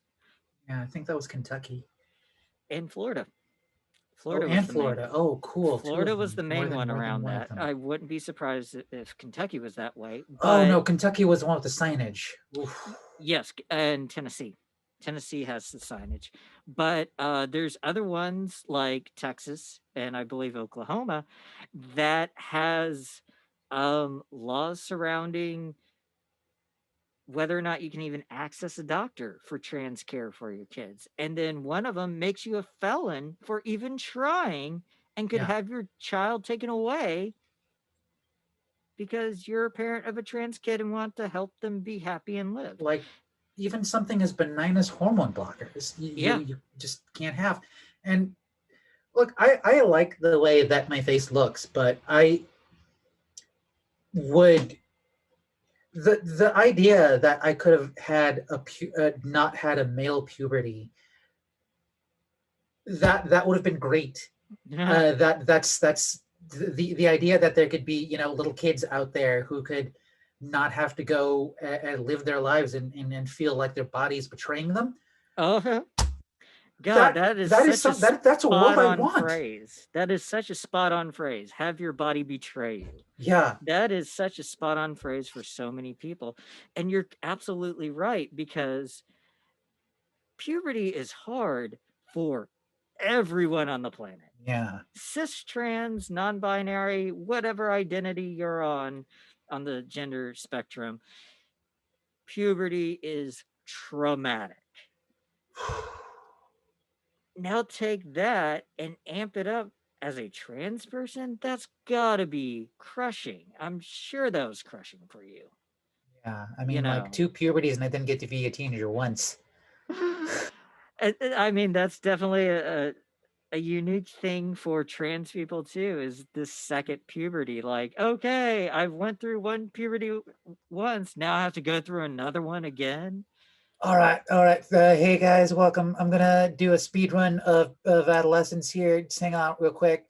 Oh shit, I clipped through to middle age. Sorry. Not only that, if you're doing it as an adult, you know, you also have to maintain an adult life, work, job, social, all of Yeah. these things that you have to maintain.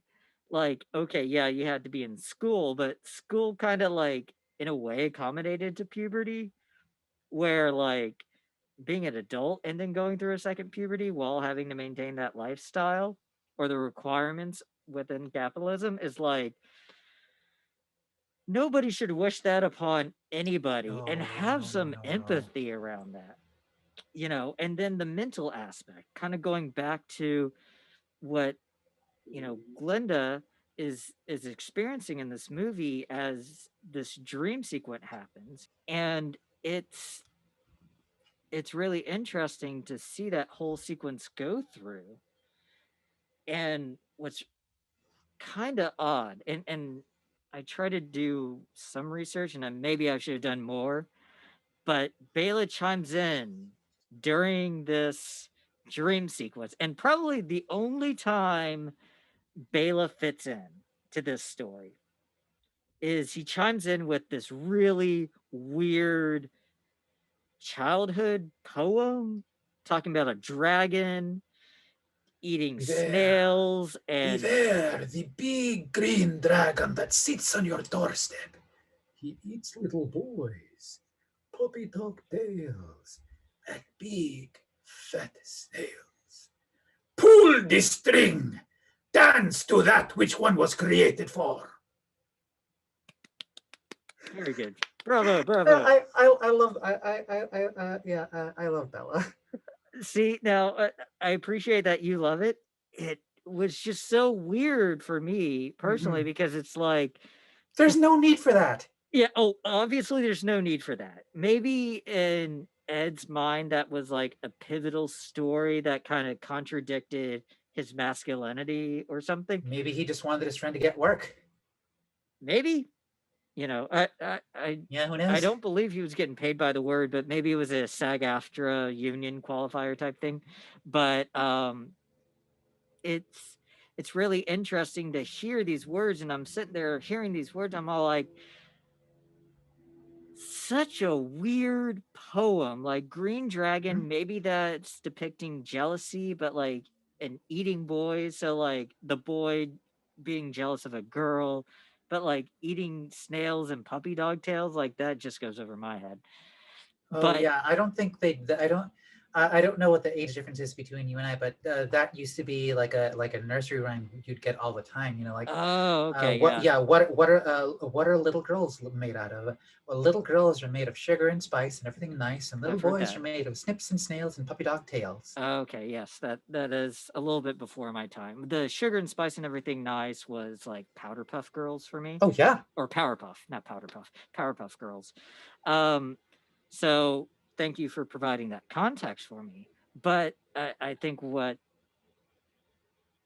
kind of like irked me about it was like how many times he said it.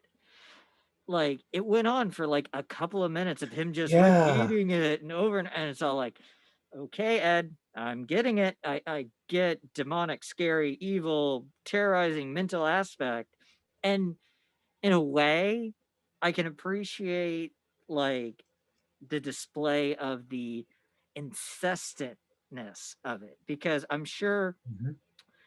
being dysphoric and having gender dysphoria is this constant nagging dysphoria that just never you can never Yeah. escape it. So I could understand that depiction, and because that him saying that poem over and over again got very unnerving, I could understand how that Oh.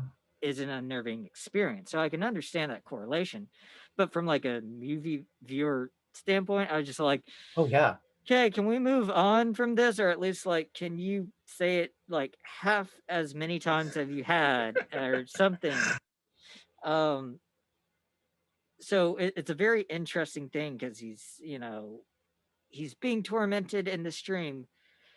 And then we take such a hard left turn into this dream sequence Yeah. that I've learned through the research that George Weiss inserted this because he thought the movie was too short. This Yep. movie after this is 77 or 71 minutes long, 70 plus minutes long. So it's such a hard left turn, and he needs to add this sequence to lengthen the movie because he felt it was too short. But there's no correlation or context other than Oh. maybe a commentary on the battle between masculinity and femininity. but there's some really bizarre shit that goes on in this thing, and I'll Yeah, let you talk about what goes yeah, on in yeah. it. I mean, it kind of cuts immediately, like after Ed gets into the dream sequences. You see Bella reacting. You see it seems like Bella is observing a woman being look some of the sequences are weird. Like I understand that erotica has changed a lot over the years, Yes. and what does it for people, even like a month ago may be weird to that person now. But there's a lot there's some bits of bondage. There's some angry strip teases. There's a Frenchman tries to rape a sleeping woman. Yeah. Um, Yep. and a lot of it is intercut with footage of Bella just solemnly reacting to things, and occasionally Ed reacting to a striptease with horror, as a woman just kind of um, tears off away at her dress and her clothes, and suddenly is doing a striptease in a whole other dress. And it's just cut with scenes of close-ups of that just sweatily kind of backing away in fear from this woman. Yeah. And It makes no sense. yeah, I mean, like the interspersed cuts of Bela is so jarring because Yeah. he's like raising his eyebrows and it portrays the sense of all like intrigue, and I don't want to say arousal, but like, oh my, hey, suggestive elbowing you like, hey, you like this Mhm. stuff? Because Dave Weiss, as we mentioned earlier, had a history of sexploitation. So it's even possible that he took this scene and from another one of his movies, Mhm. but like, so the jarringness of all these weird things happening, the rape and the strip teases, the aggressive strip teases, um, the fake sexual acts, the devil magically appears at one moment, like all this stuff is interspersed with Bailey going, hey, hey, hey, and then you're right with Ed being like in this state of horror, and the only way I personally can see this having some context to the movie is probably the rape scene. Apologies for using that term for those who are sensitive to that word. But it does happen, and I think it shows an interesting portrayal of a battle between masculinity and femininity, and Yeah. maybe, just maybe, Ed or Glenda is seeing this as like, oh my god, this is the masculine aspect taking away the feminine aspects of me. Like, maybe not the best depiction, but Mm-mm. a way of him reacting, saying the male part of me is taking away the female part of me. It's destroying it. It's this is something good or innocent or wholesome, and this horrible vile thing is taking this thing away from it, talking in 1950s terms, because back then they Yeah. saw women as pure and virtuous, and virginity was the epitome of everything.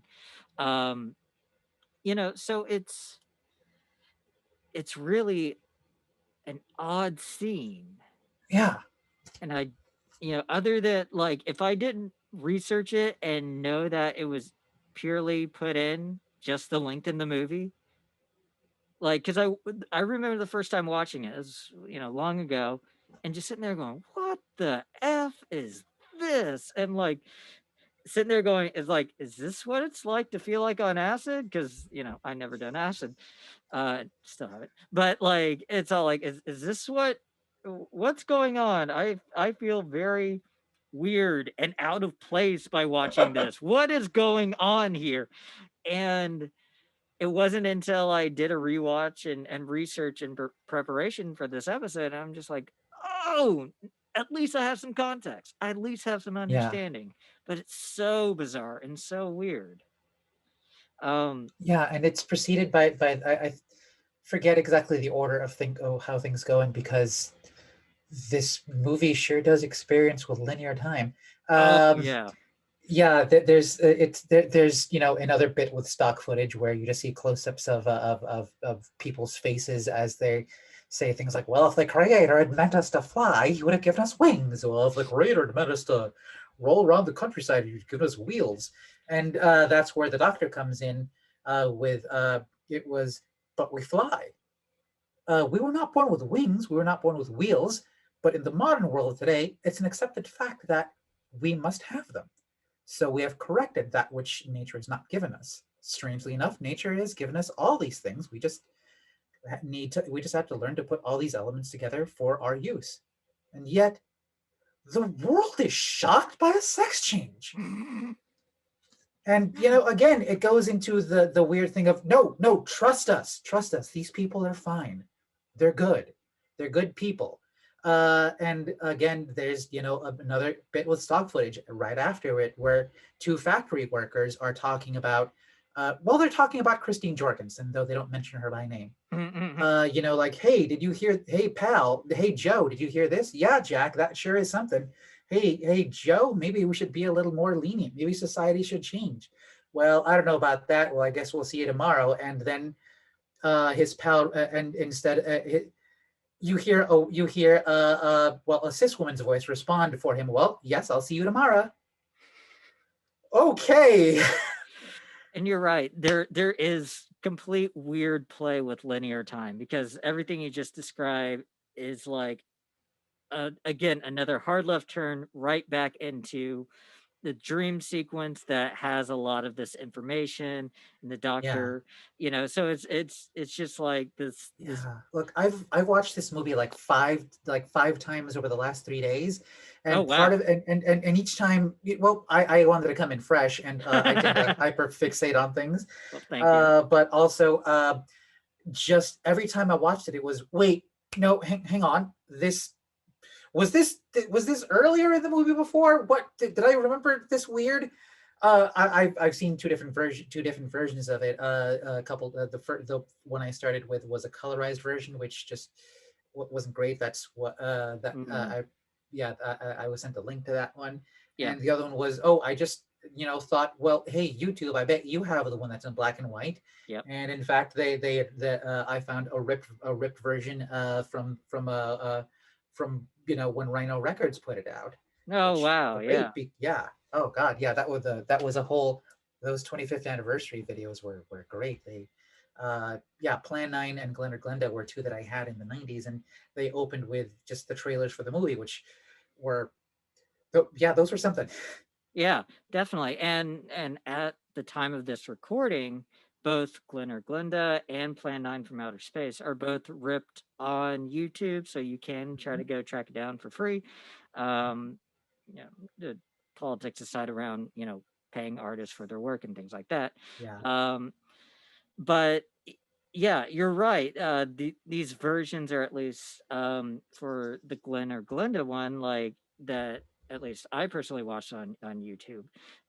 Did have the trailer at the beginning, which was kind of like I mentioned earlier. Hyper sensationalized with, Hmm. big letters saying sex reassignment surgery and you know transvestites and man or woman and all just horribly cut up to get people to Yeah. watch it. Which again, that's just how movie marketing worked at the time. Yeah, The trailer absolutely. for any movie would look like that, but you apply that template to this, and oh, friend, no, it's not good. Yeah, exactly. And that's one thing. And we'll jump to it in a second, but like the how things age and how things have changed since back then to now are definitely different, But to wrap up the movie, so the doctor does come back with this rebuttal of all of talking how you're saying like talking about flying and all this stuff, and it's all like, hey, the world adapted and changed, why can't we adapt and change to to this other thing, which is a battle that the queer community is still trying to do to this day. And then after that, we see a slight pivot to another story, a third person that gets identified as, is it Alan and Andrea? Alan Ann. Alan Ann is very is based specifically on Ed's life.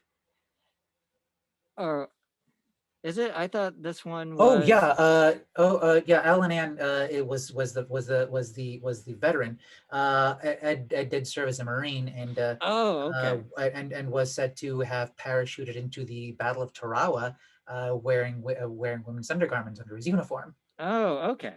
So Yeah. that portion is biographical. I Oh guess I yeah, was a yeah. little thrown off because we further hear about the portion that you just explained. But what's a little bit different because the inspector um, inquires about sex reassignment surgery or gender confirmation surgery, and the doctor tells about Alan Ann, and we hear this biographical part. Thank you for educating me on that. Um, but then goes on to talk about um, these terms that are being used at the time, pseudo hermaphrodite, which, Hmm. if as far as I'm aware, Ed was not. Not in any of the reading Okay. I've done. I've Okay. found that now. So apparently, because Anne was at the time identified as a pseudo hermaphrodite, which the clarification made in the movie defined it as somebody who has one set of fully formed genitalia and then like a partially formed other set, compared to a hermaphrodite, uh, which is fully formed of both sets.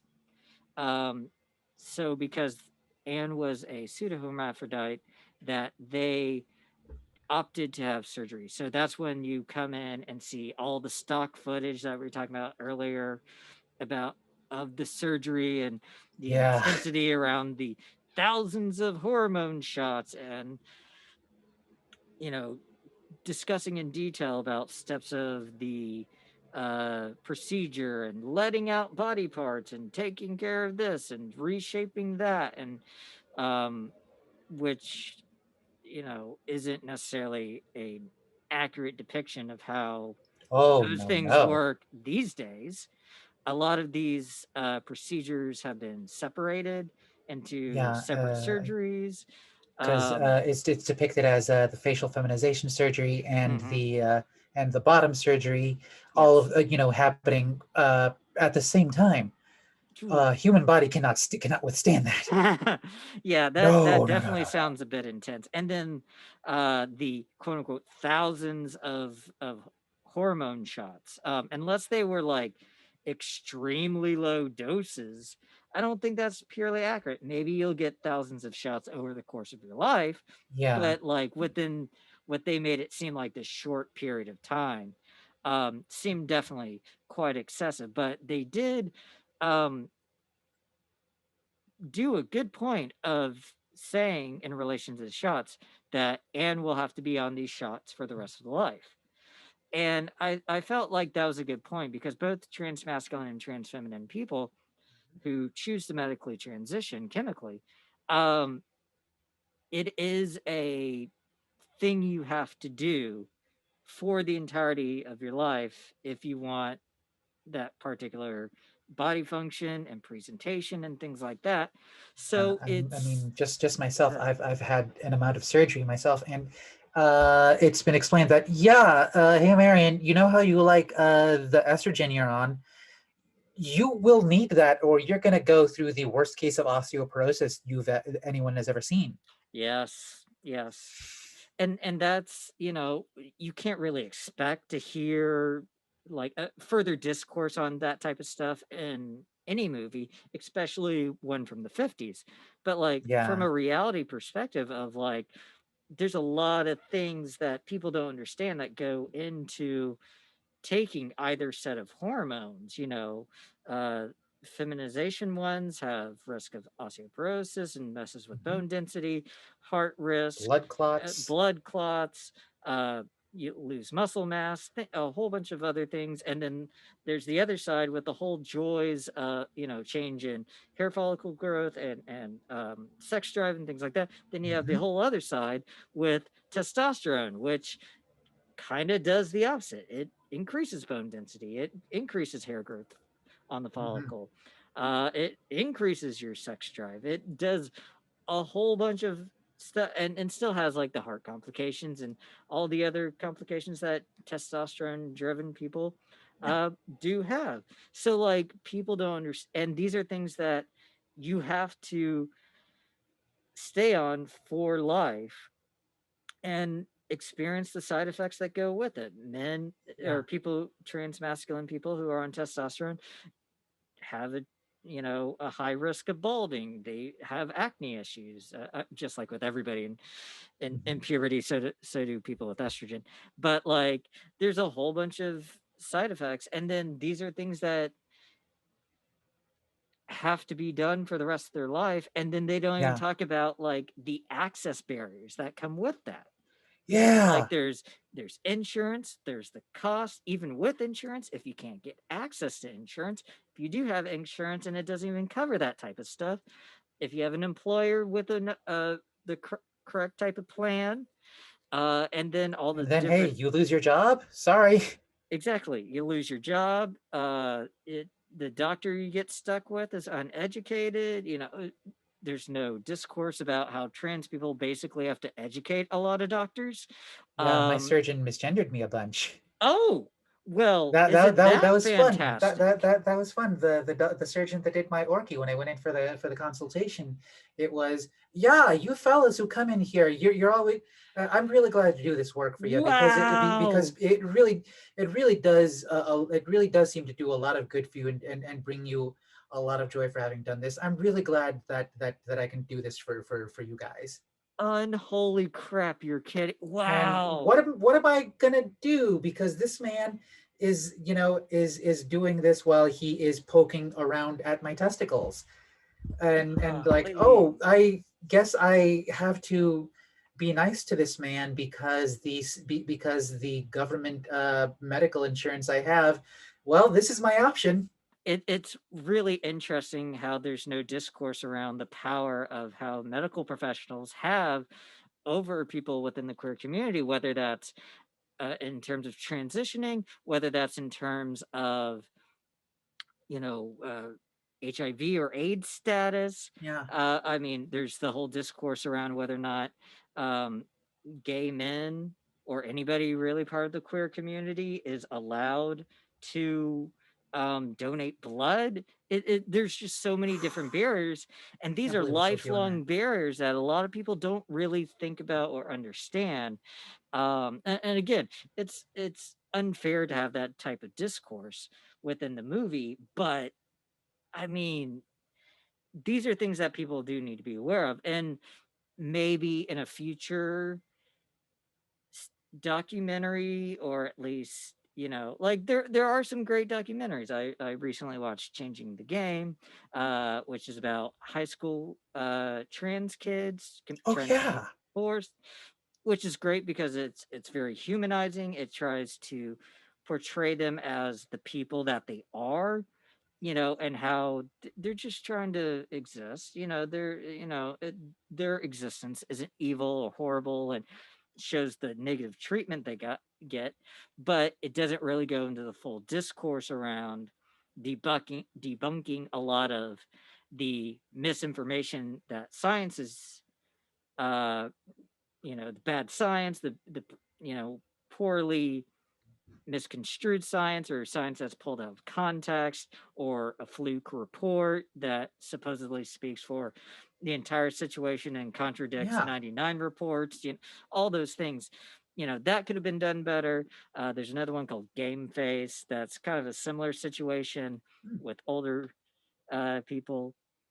Fallon Fox is one of the people in there who Wow.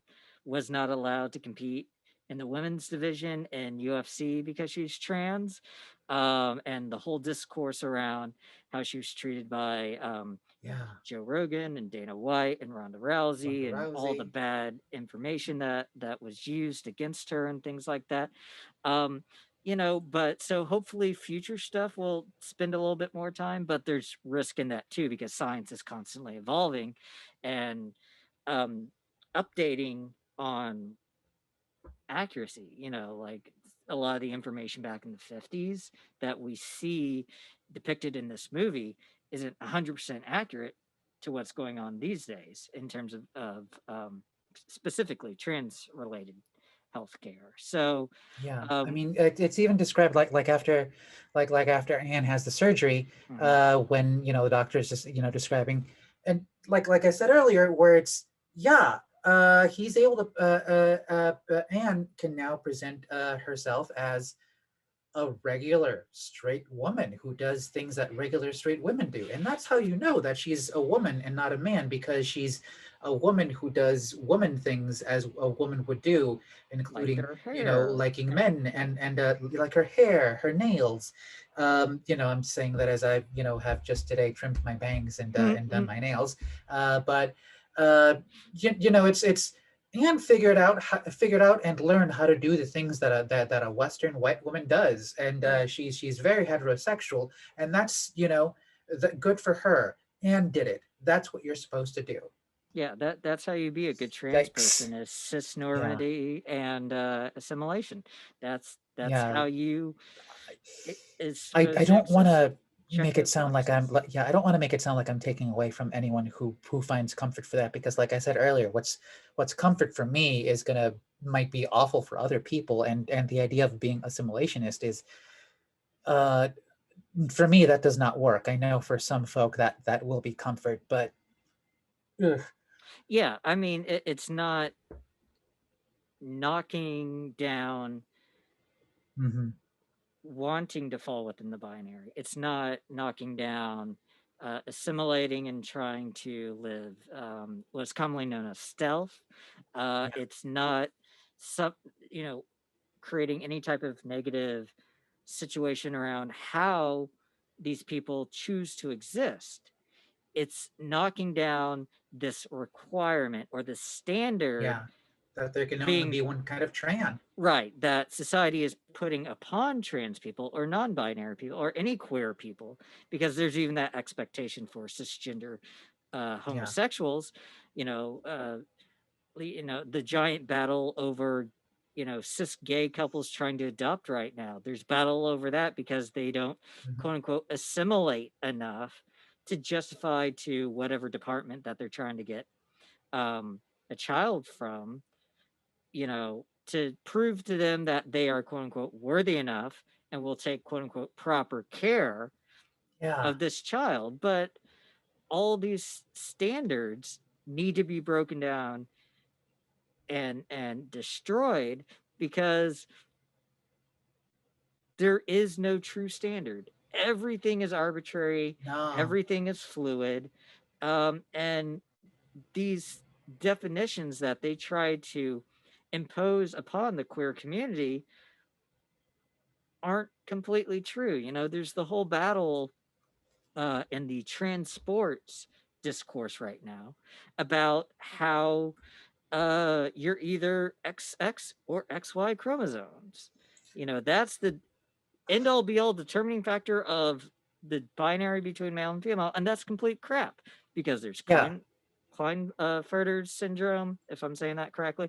There's cis women who are XXY. There's yeah. XYY, Chromosomes are XX. mutable.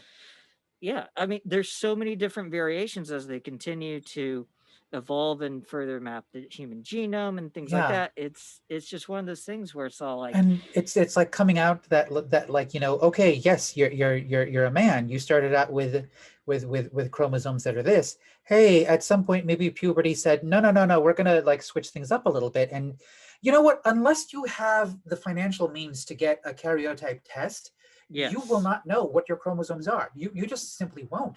You can make a fair estimated guess. You can probably assume that if you were assigned a specific thing at birth, that's probably what they are. but Yes. also they don't mean anything because you can't do anything with them. Yeah, exactly. And again, there's another barrier of access of like because that's something that's just not normally covered by Yeah, insurance, and okay, great, you have that information. What are you gonna do with it? It's like yeah, and then what new uh arbitrary standard can you apply against?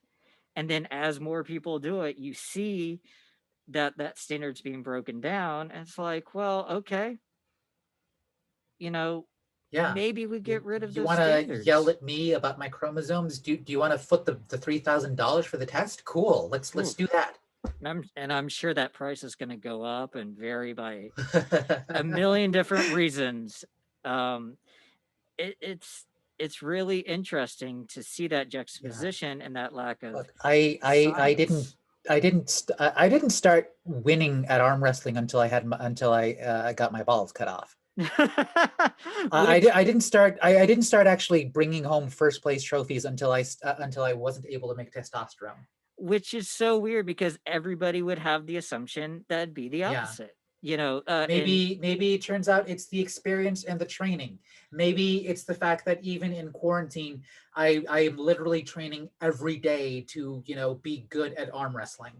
yeah, and there's a thousand. Maybe that's what it is. It could be technique. It could be 100 different things. There's Could be that I've been doing this for like, by the time the lockdown happened, almost 6 years. yeah, Could be that. Could be that. But no, could be a it's trained hormones. professional. But Yeah, no, it's chromosomes. exactly. What I found really interesting as a point of controversy in changing the game was all this opposition against trans women competing with the women. But you have this one story of a trans guy on testosterone, chemically transitioning, but the state athletic board, Is this Mac Davis? yes, Mac Davis, Oh, poor who, guy. yeah, it's horrible. He was forced to compete with girls. And everyone's pissed off and it's very interesting because, like, you have a whole bunch of people who are like, of course we want him to win, but you have all these other people who are like pissed off that he won. And so, like, okay, He's pissed off that he won. yeah, and he's pissed off that he won because he knew it was unfair. He wasn't supposed to be Yeah. wrestling in that division. And it's really interesting because it's like, okay, you fear to have trans women competing with women, but yet because you want everything to be assigned by original gender at birth. Okay, fine. We're going to do that. We're going to have this trans guy wrestle a whole bunch Hmm. of women, cis women, and guess what? He dominated because he was on testosterone. And it's Yeah. like, okay, well, you got what you wanted, but you're pissed.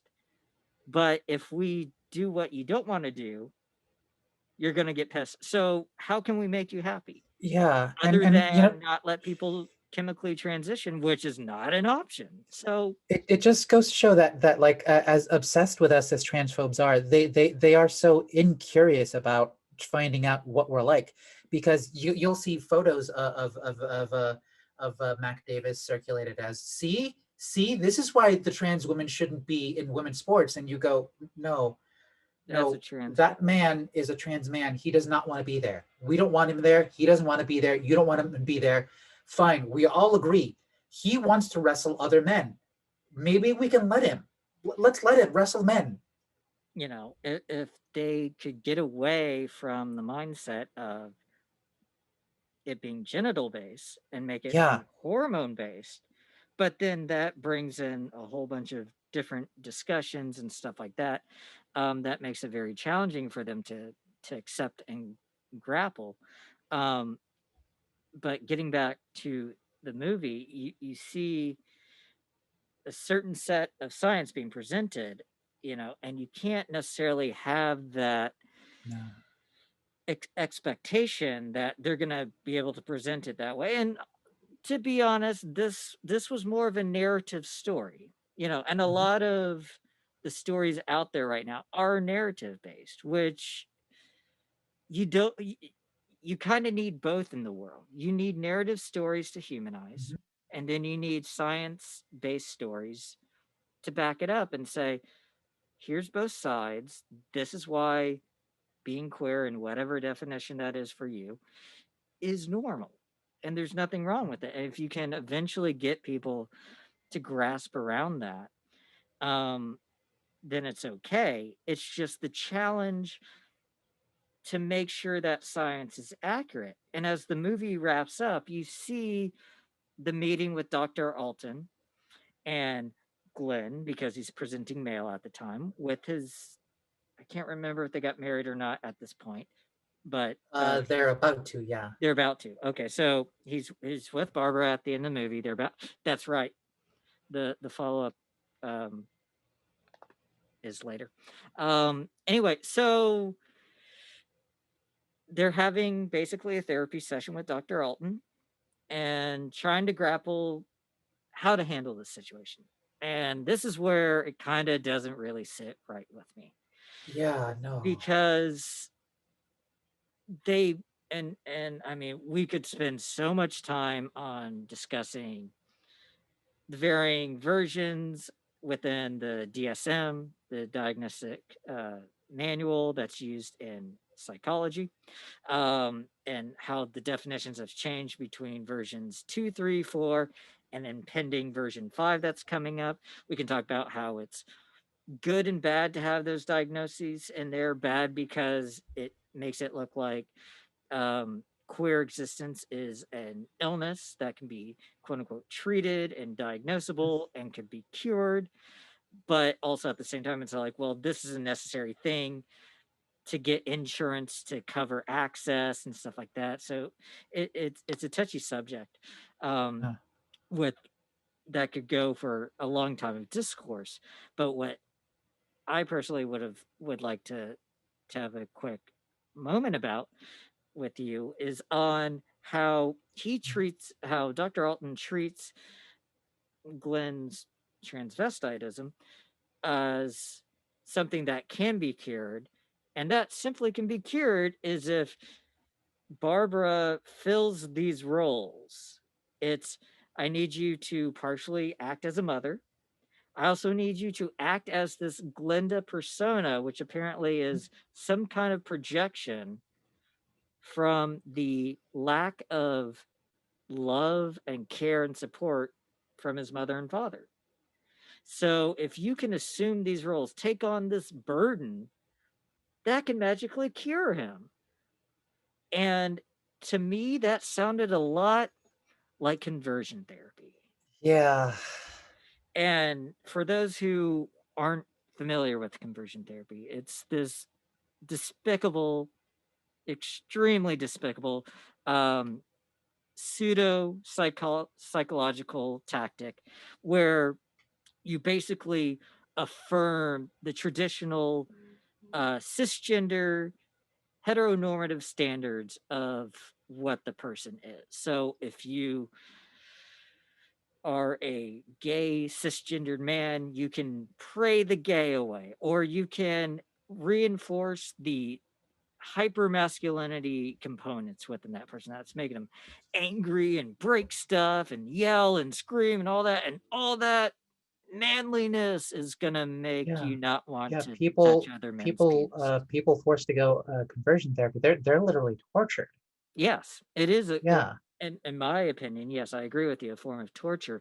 And we're thankfully seeing a lot of global policy shifts around that. There's a lot of countries, most of the US has conversion therapy bans as state law.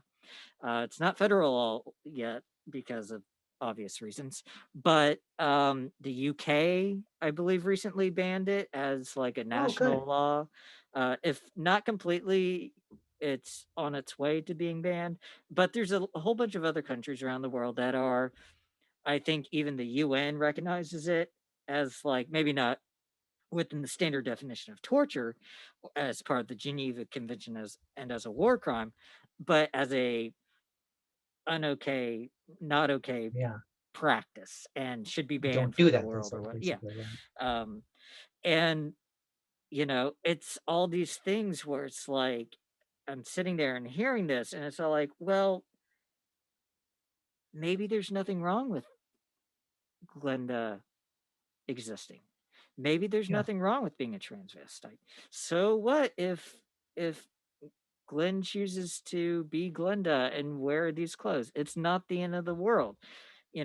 Maybe No. it should be a change in how society perceives and treats these people rather than a quote unquote curable situation that we can fix, which there's no real definition of fixing. Yeah.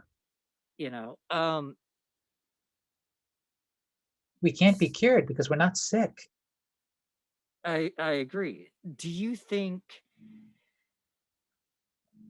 obviously, with today's goggles on, it's not Mm. okay. But for back then, do you think that was an okay presentation within the context of I 1950s?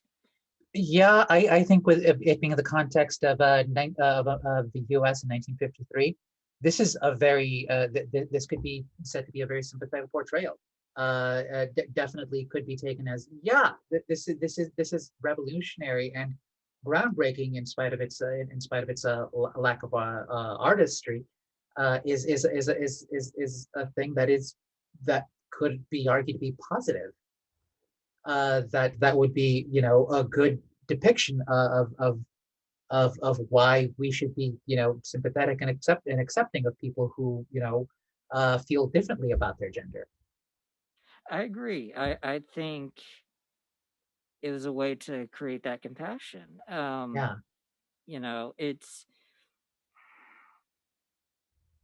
it unfortunately kind of conveys this depiction of like, oh, it's a mental illness, so you have to Mhm. be kind to them and try to give them some understanding, which is not the best way to gain empathy and support from society, but at the time, if it works, I guess it works. It Who knows? works. It's really interesting. The beautiful thing you do see is that I don't want to say it's completely beautiful. It's kind of backhanded. So the question does get proposed of, okay, well, what if Glenn never stops cross-dressing? And her response was, I love him. I'm not going to leave him. Not, you know what? That'll just be something that I become okay with. That's not going to be, or it's something that I will come to terms with and support or whatever, which would have been the ideal response. Yeah. But what we get is, well, I won't leave him and I love him. So at least you get that. I You will put up with him. I will tolerate this, which it's better than no, I'm gonna leave him. It's gonna either he stops it or I'm gone type thing. Thankfully, that wasn't the answer.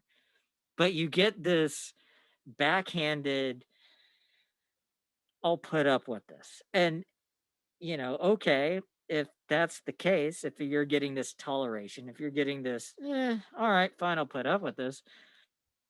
What kind of life is that? And then what other Ah, side effects or components come with that? Like, does that come with passive aggressiveness? Does that come with rolling your eyes or hey, give me back my Angora sweater, which we'll talk about yeah. in a second. Like all this whole battle around living a peaceful life just because somebody's agreeing to tolerate or put up with or whatever doesn't guarantee a good, positive, happy, fulfilling life. It's really interesting how that answer is done. It's good and it's bad. But so one part of Ed's history is, he grew up wearing his mom's clothes Mhm. and stuff like that. And one thing that is a piece of, I would say, obsession, and I think I'm right in saying this word obsession, is the material Angora.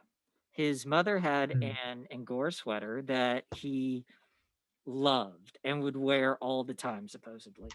So that um, became a piece in every film he did. An Angora sweater appeared in everything he did, which, and then that became the symbol when Barbara gives Glenn or Glenda the Angora sweater Yeah. as this like peace offering, maybe, or whatever. But this, what is Like supposed to be here, conveyed as, this is a totem of femininity, yes, and it is for you. yes, which is awesome that like that symbolism is given. That so like, okay, here's me in a way, kind say I'm okay with this, or I support this, or like here's the thing. But at the same time, like you could take a negative spin of like, oh, here's this Mhm. symbol, just like a cross or a badge or whatever, saying, here's the thing. Now you are fill in the blank. Mhm. Um, Welcome to being a woman. yeah, exactly. Here's your Angora sweater, and just fill out these forms in triplicate to make sure you can walk away with it in your full ownership.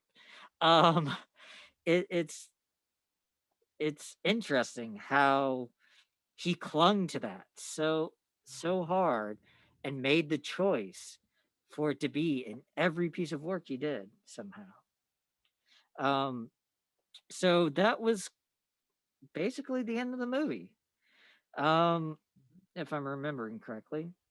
Yeah, pretty much just ends there with Ed have with Glenda having with Glenn, sorry, having successfully finished conversion therapy. Oh yes, yes, because that's the You way gotta have a happy all, ending, yeah, that's how all trans I stories should guess. end, is capitulation.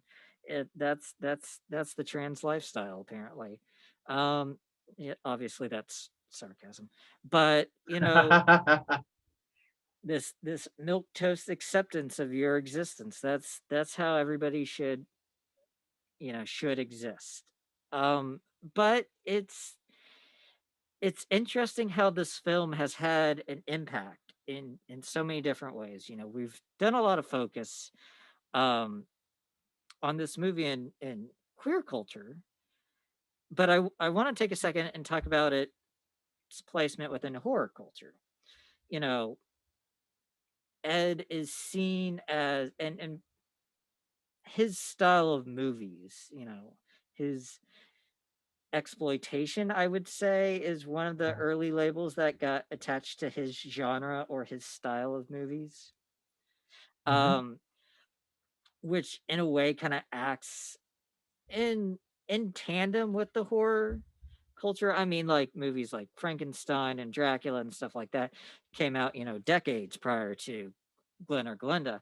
But I personally think that it opened a lot of doors. I think it opened Oh yeah. doors in terms of queer representation. I feel like it opens doors in terms of um, queer storylines, specifically gender-based ones. Like how many movies do you really see that has some kind of at least inference to this situation? Yeah, no, not really. One, Not so much even now. yeah, in terms of, you're seeing a lot more commonplace Mhm. around sexual orientation and horror. Especially within movies within the late 70s, early 80s, 90s, even to this day. Um, but gender identity ones are few and far between. One of the more notable ones you could say is Sleepaway Camp. Oh boy. Yeah, which is highly problematic, and we're going to visit that movie in a later episode. But one thing that kind of stands out to me now that I think about its history and this, could you say that this movie informs Sleepaway Camp? Where, spoiler, if you haven't seen Sleepaway Camp, um, which if you haven't hit pause, go watch it now. I think it's on Shutter. Um, but you hear about Ed being dressed up by his mother in these clothes, lack of a father figure. Seems very similar to the situation in Sleepaway Camp. Well, I mean, I was thinking about that, and I think yes and no, because, when did Camp come out? Like 82, I think, something like that. Yeah, early 80s, 82, Yeah, 83, I believe. and Ed died, actually a couple blocks from here, in 1978.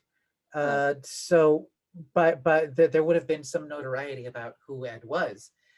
Yeah, Right. that, but also that, yeah, I mean, Ed being Ed, would have had some, has had some notoriety in horror for who he was, but also just the whole, oh, you're like, what did your mother do to you to be like this, was it was the was often the refrain, and something that I would hear, said to myself a lot when I was trying to date in the 90s, and also saying, Uh, oh, by the way, just to let you know, um, this is kind of a thing, sort of, and the response being, so wow, what did your mom do to you?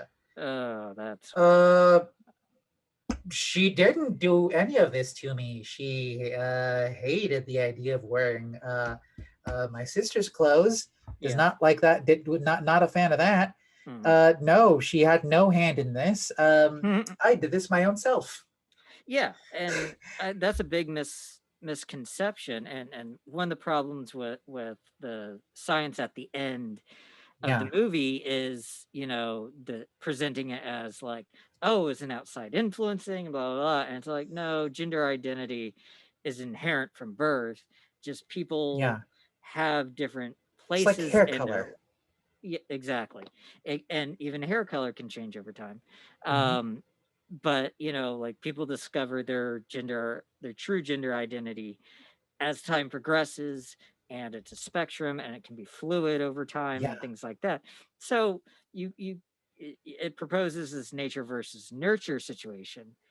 The movie, both Glenn or Glenda and Sleepaway Camp, pushes this nurture dynamic around around gender identity and stuff like that, yeah. where reality is its nature. Science has proven it.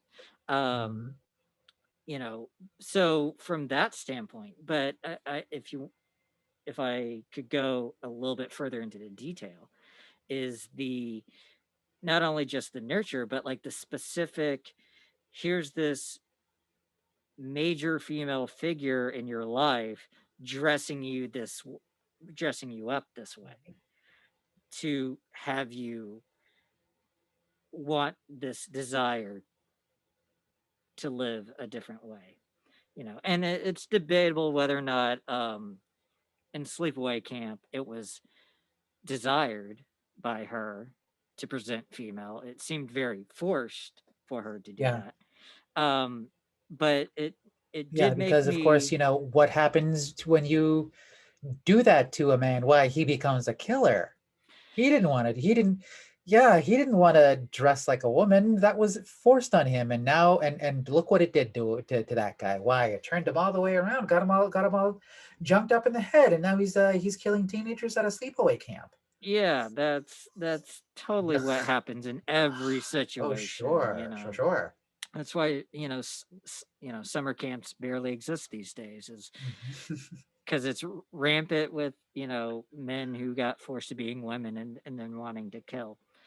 Mm. um I don't know. I guess maybe that's me going a little bit farther into queer film theory. But I thought possibly there could be that connection of like I both will say I'm blaming sure that there is a nurture, connection. Yeah, and then at least the whole like major female figure, what one is an aunt, the other one is mom, dressing up their child, which results in female presenting. I thought that was that connection, but you do have a lot of valid points. And I mean, also, one is more of a, hey, here's a compassionate narrative. The other one is, this is a horror movie full of, killing in Yeah, unique and bizarre ways that are oddly entertaining.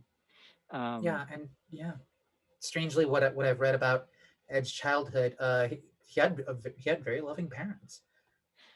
Interesting. Okay. Yeah, like his father was not yeah because yeah, Alan Ann, he's described as having a distant father who just wanted to brag about having a football star son. And yeah, Ed's dad wouldn't have minded that, but also he just genuinely loved his kid. There's Hmm. an anecdote in the biopic about Ed where when Ed was a little kid, both he and his dad would put on their Boy Scout and post office uniforms respectively, and just go see a movie. Hmm. They would just bond over that. That was, at least according to what I've read about Ed. Like, yeah, his parents loved him. Okay. His mother didn't encourage him to wear her clothes. She just didn't mind that he did that. I would be curious to get your opinion in Sure. terms of horror and stuff like that. Are you glad this is part of the existence Oh in yeah.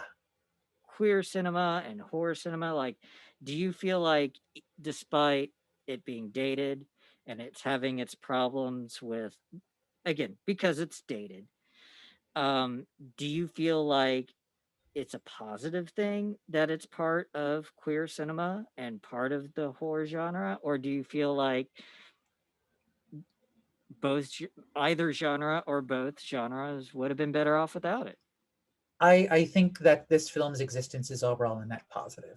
Good. Um, it's though the depictions of trans people in it are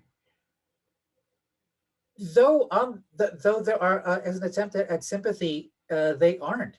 But it also does try to show that we just want to live our lives, Yeah. uh, and we just happen to be stuck in a society that says no, you're not going to do that.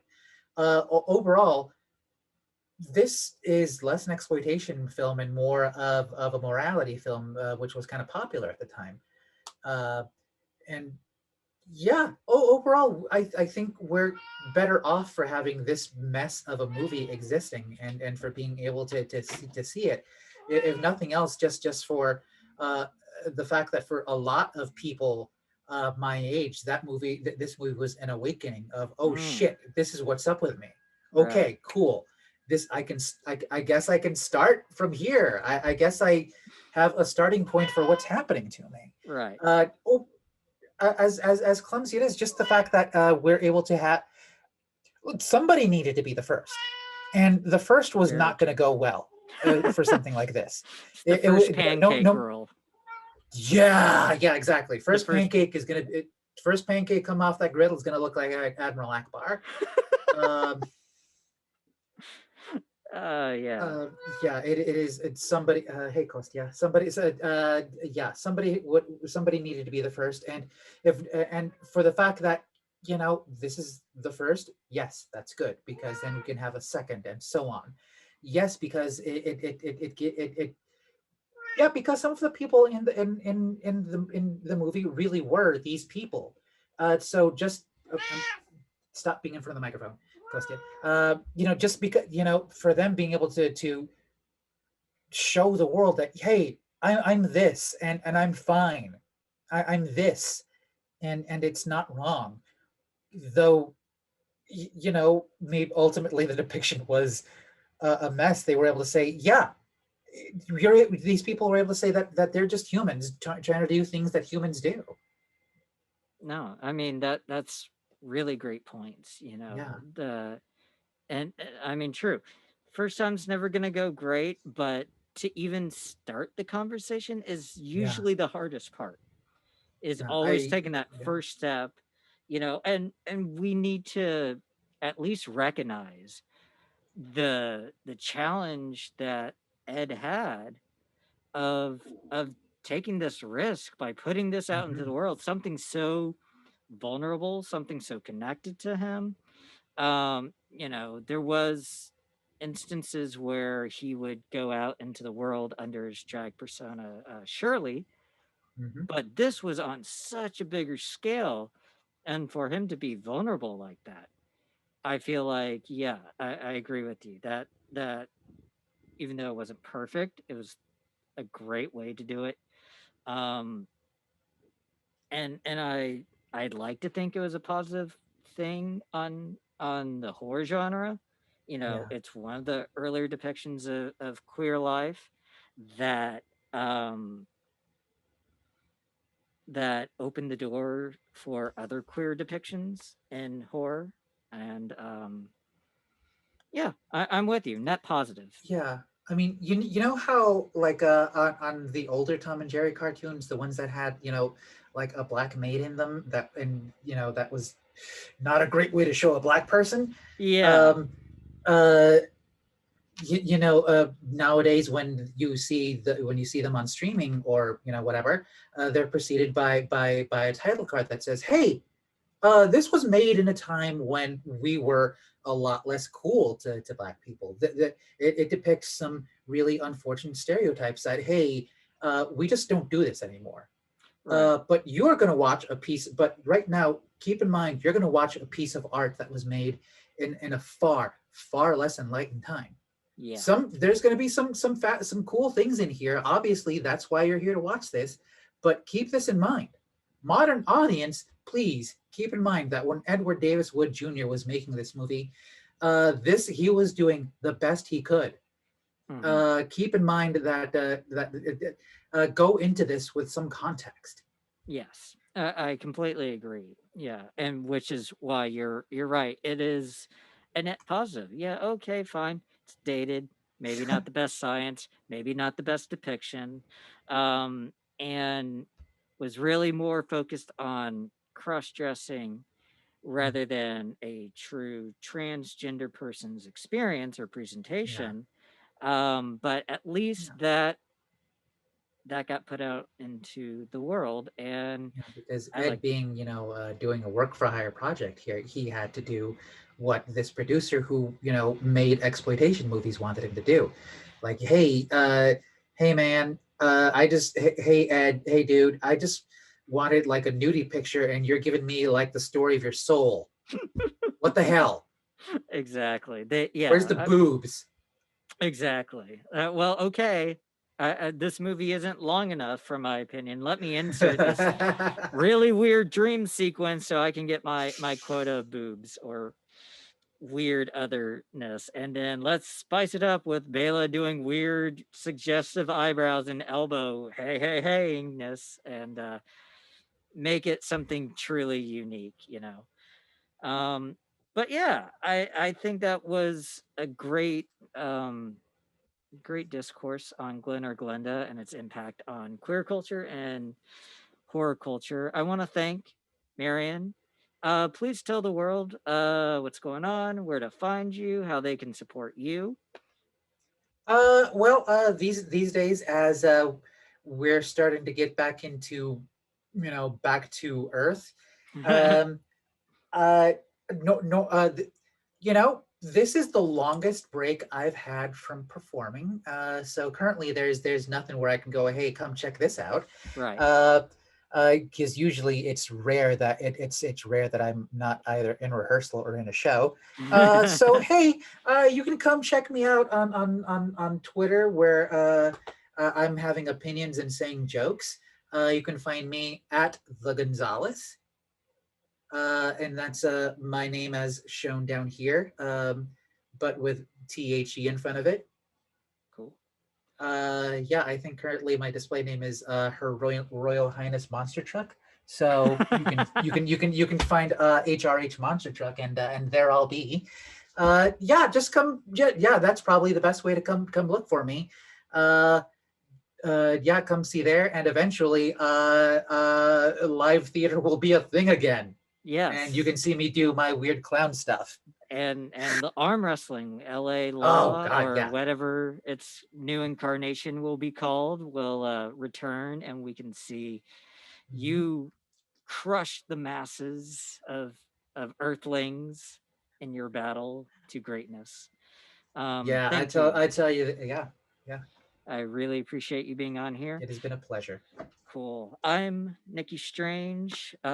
Please check out Horror is Queer on all the social medias, which we'll have down in the comments below. Also, check out Darklight, DRKLGHT, darklight.com. They're the sponsors of this podcast. And uh, thank you all for checking out the very first one. Hopefully, you'll check out more. Do the whole like, subscribe, 5 stars if you're on the audio version. And thanks a bunch. We'll talk to you soon. Take care. Unholy crap, was that an awesome episode? And it was a long one. It was our very first episode. We wanted to gift you some extra content. So hopefully you loved it as much as we loved it. Because we love celebrating the LGBTQ community. And that's what we try to do on this podcast, is celebrate all the LGBTQ people that have grown and created such a wonderful genre, not only of art and literature and music and film and television, but the culture too. We are everywhere, and it should be celebrated and supported and accepted and loved. So hopefully we did that. Hopefully you enjoyed us doing that, and the only way to do that is by letting us know via social media. And you can catch everyone on social media. Our guest, Marion Gonzalez, is at the Gonzalez, Gonzalez, on Twitter. You can check out the Horror is Queer podcast on Instagram at Horror is Queer Pod. Horror is Queer on Twitter. And if you're catching out the video version of this, you'll notice it's on our sponsors page, which is Darklight Clothing, DRKLGHT. It's Darklight Clothing on Twitter, on YouTube, on Facebook. But on Instagram, it's Darklight Clothes, CLOTHES.